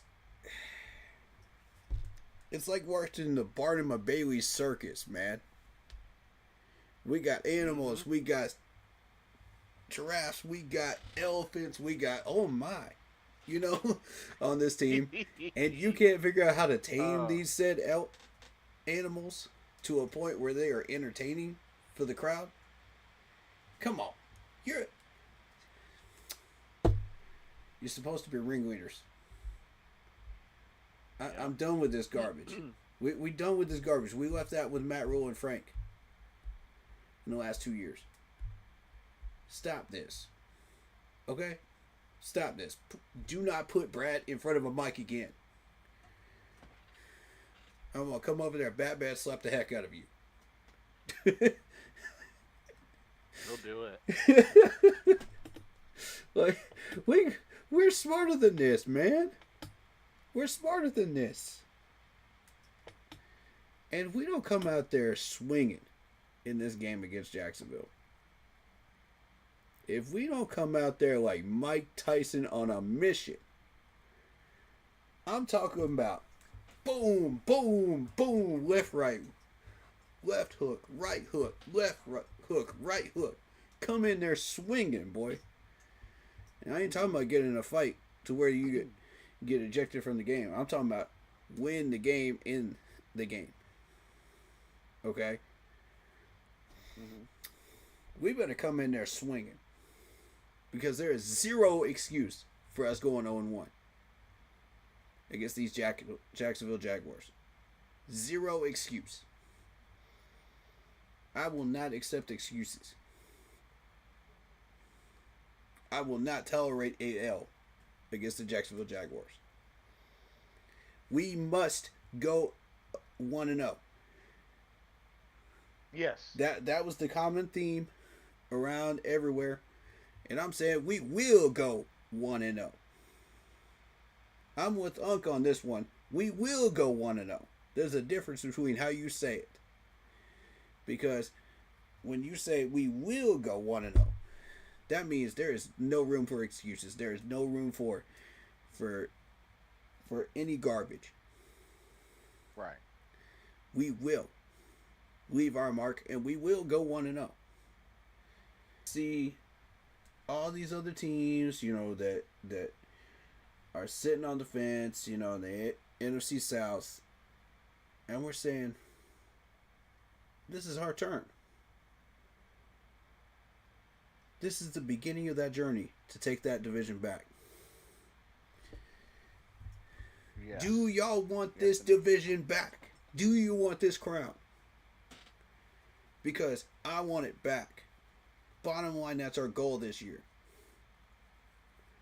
Period. Top dollar, that's our goal. It is time to take that crown back. It has been away from Carolina for way too long. Way too long.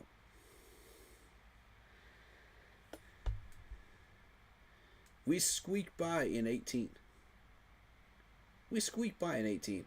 To me, that's lazy. That's a lazy crown. Uh-oh. Now, do y'all want to take the crown by laziness? Or do you want to earn it and leave your mark on the South? Be remembered in the South. That's what I want. And we got the team that is hungry enough to do it. So are you going to make plays? Or are you just going to kick back and relax and act like it's February football? Are you going to come in there and show all these people, all these haters, all these people that talk all this garbage about us, are you going to prove them right? Or are you going to say, screw you, we are the Carolina Panthers, we know who we are, we know what we're doing? Because that's what it is. I've heard so much garbage talked about this team in the past 10 years. So much garbage. And I'm sick of it. And I do want to do one more segment, before we finish this up. But I'm gonna finish this little soliloquy with this. Take care of business. Get your win. Earn it. Earn it. Earn it. Don't just take it, but earn it. I want these guys to come out passionate and fired up, man. Come out there and win. There's no excuse for us not to. We will beat the Jacksonville Jaguars. We will leave our mark. And we will keep pounding. That's my soliloquy. All right, now, this last segment is Bill Belichick. And this is where I'm gonna steal a page out of C3's book. Ice up, son. Bill Belichick, ice up, son. Because you got Oh, wrecked. I see what you did. You got wrecked by TCU last night. The other night. And it's been a long time in coming, y'all. It's been a long time in coming. All these teams that Bill Belichick ran the score up on, and act like, it ain't no big deal. It's just football. He's cheating his way to victory, with his little Spygate and Deflategate garbage, And I'm sitting there like, really? The time of reckoning is coming when you will not be able to escape it, Bill Belichick. And that day was Saturday. That day was Saturday. You got beat by an honest team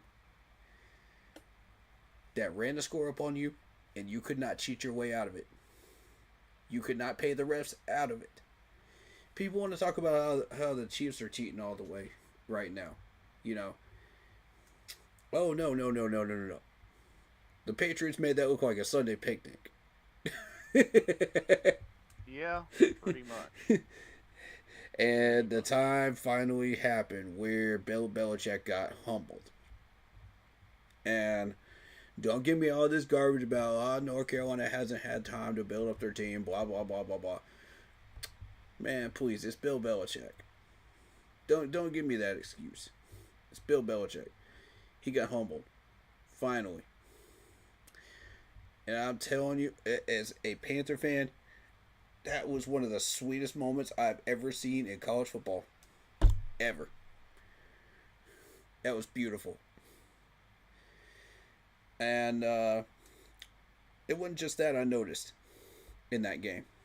I noticed that TCU defensive line. Maybe we should send some scouts out there, man. Because that TCU D-line is rough, man. That's a nasty group. So I'm going to do a little research on these guys. And, we might hear a couple of these names again.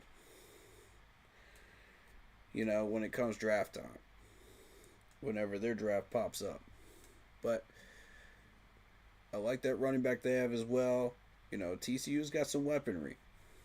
So I think a couple of scouts would be warranted out there. I think that's a good idea. But, that's the main thing I wanted to really throw out there. Was that right there. And, of course, throw my gut punches at Bill Belichick because I can't stand the dude. So ice up Bill Belichick. Oh, yeah. But yeah, leave our mark, man. Leave our mark, and we will keep pounding to victory. Yes, indeed. Main thing I will say is it's about to start counting now. We gotta really, Carolina. The time has come to rise up and ascend to the next level of this, rebuild, this comeback, whatever you want to call it. And, y'all got to go hard. Y'all got to go hard because the haters are going to keep hating. They're going to keep talking. But at the end of the day, you got to stay focused. You got to stay the course. And I have to remind y'all, it's been a long time since we've won a season opener. So we need to really jump on that. We need to end that curse. That curse. Mm-hmm.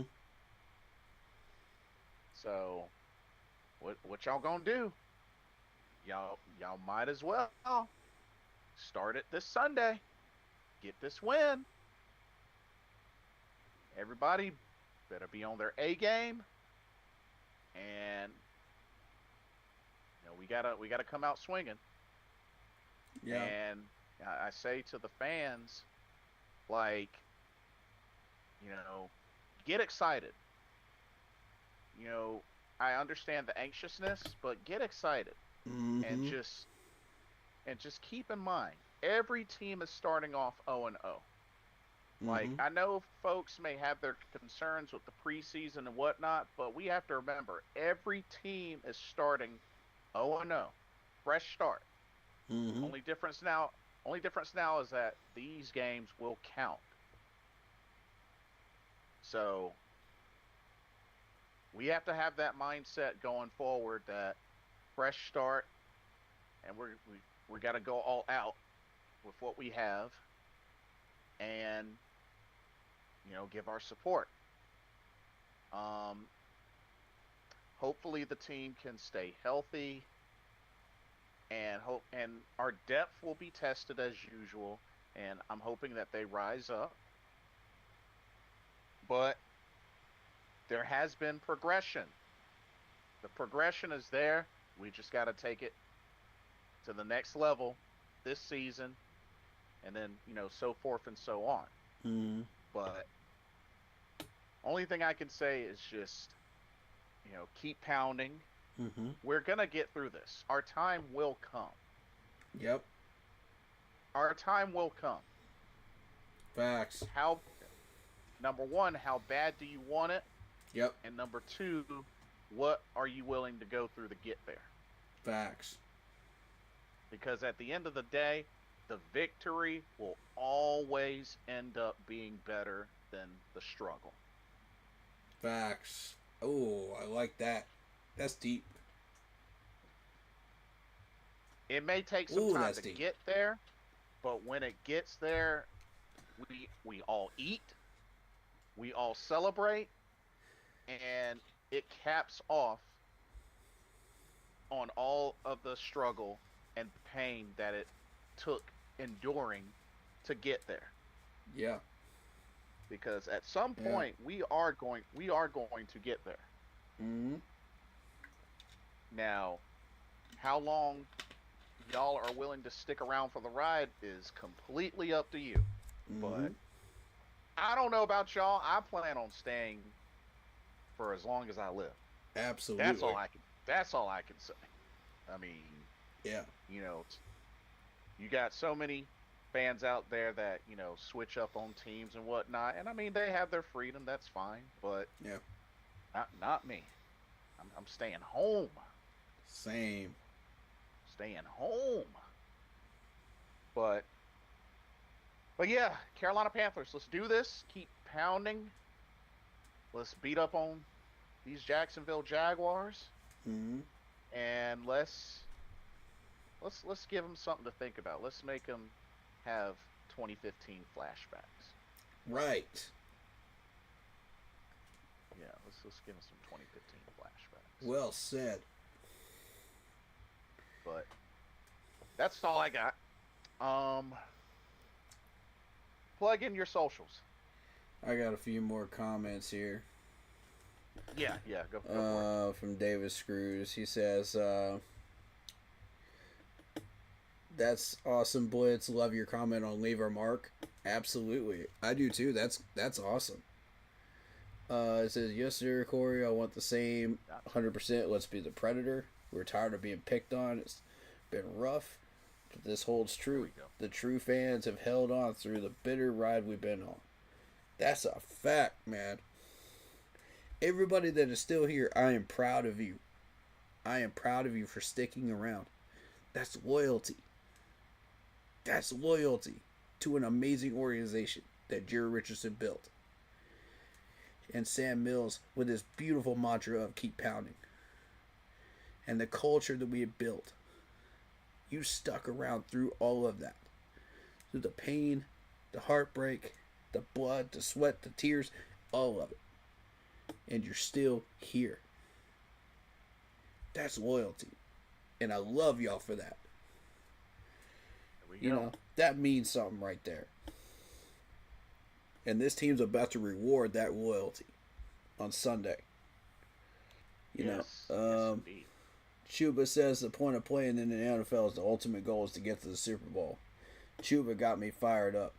Yeah, that's facts right there. That's facts. That's the type of energy we need right there, Chuba.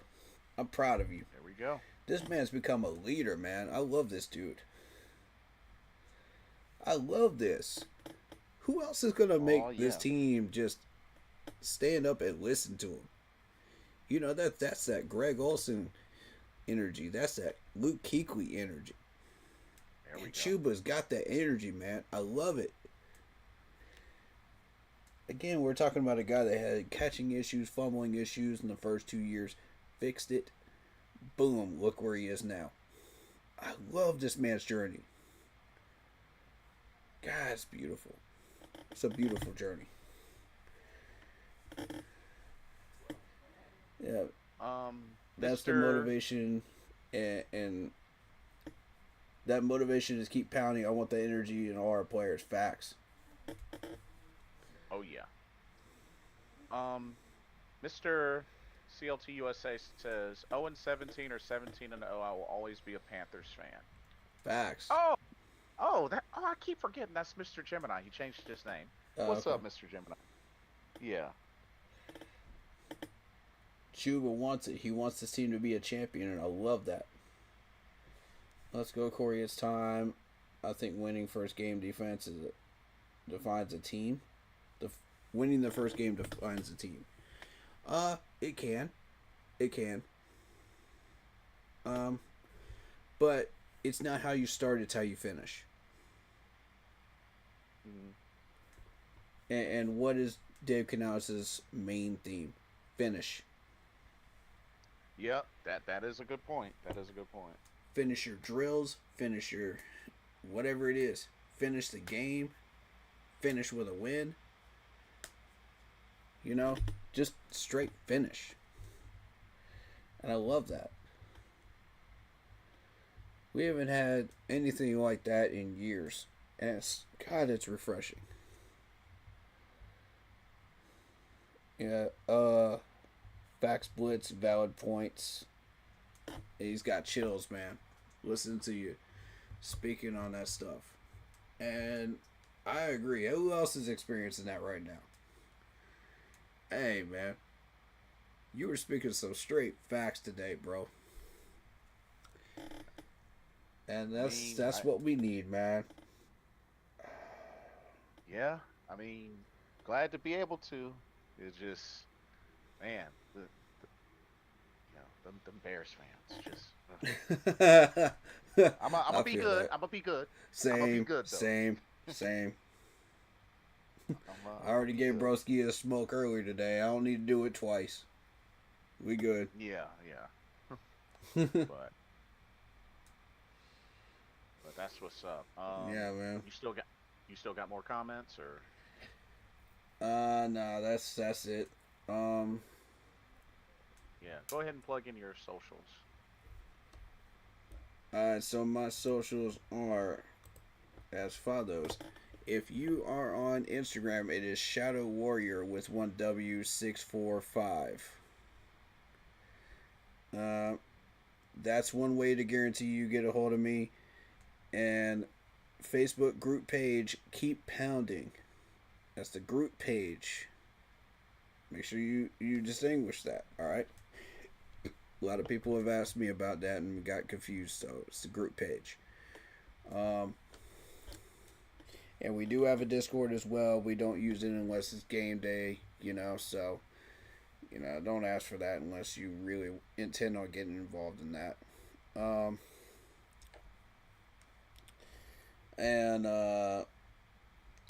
We do video game streams. We do music streams over here as well on the Keep Pounding page.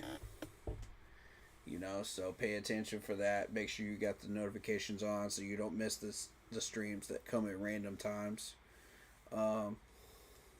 Except on game weekends, of course, and scheduled previews like the one you saw tonight. But yeah. Special thank you to Monster Sub and Grub. Get yourself a tasty sub out in Spartanburg, South Carolina. If you're in the area. The owner's a Panthers fan. Awesome guy. We both met him. And just amazing food. He can attest to that. But yeah, shout out to all the subscribers that we had today. We had David Fields. We had talking to us through the microphone. We had David Screws today. We had Relax in Talk Sports. We had Cameron Games YouTube. We had Poppy in the house today. Appreciate y'all and everybody who is lurking, you know. And all the supporters over on Blitz's stream too. Thank you so much, you know, for showing up today and showing some love. You know. And if you feel like lurking, that's cool too. And we love that too. You know, we invite all 32 teams fans up in here. We invite everybody that wants to be a part of this, you know. It's a beautiful community we built. But yeah. Keep pounding in all caps Facebook group page. Come check us out.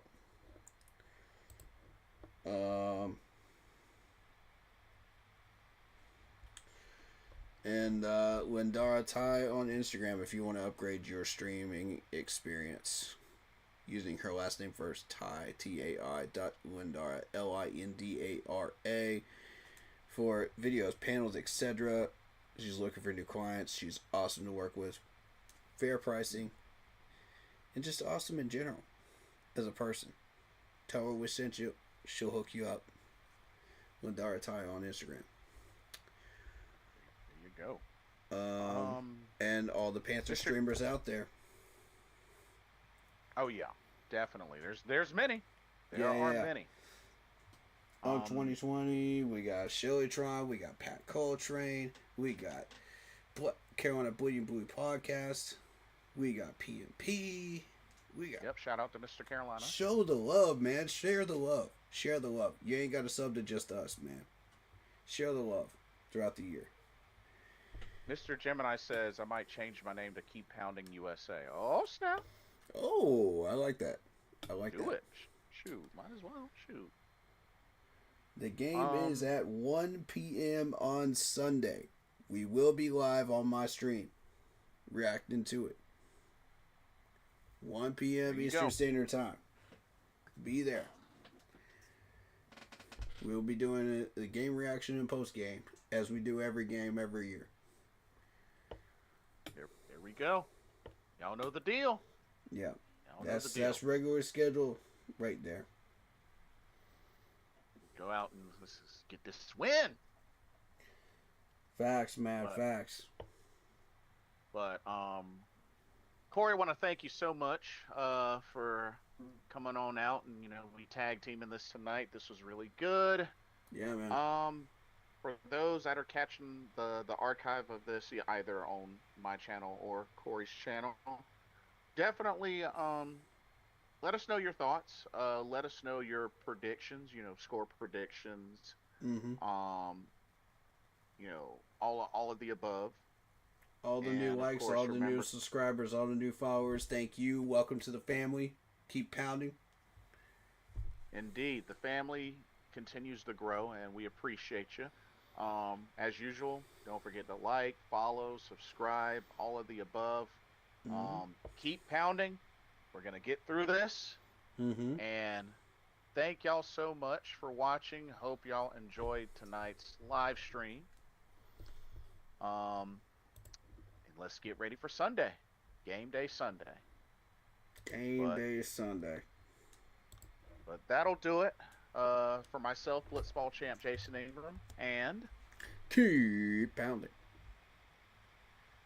We'll see y'all Sunday. See you Sunday. Get this dub.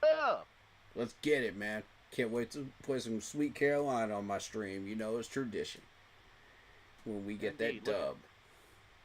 Looking forward to it. Let's press forward to victory. We will see y'all very soon. Peace out. Peace. Stay happy, healthy, and well. Okay, clear on my end. Alright, guys. Have a good one. You already know what to do. Stay happy, healthy, and well, and keep pounding. Yeah!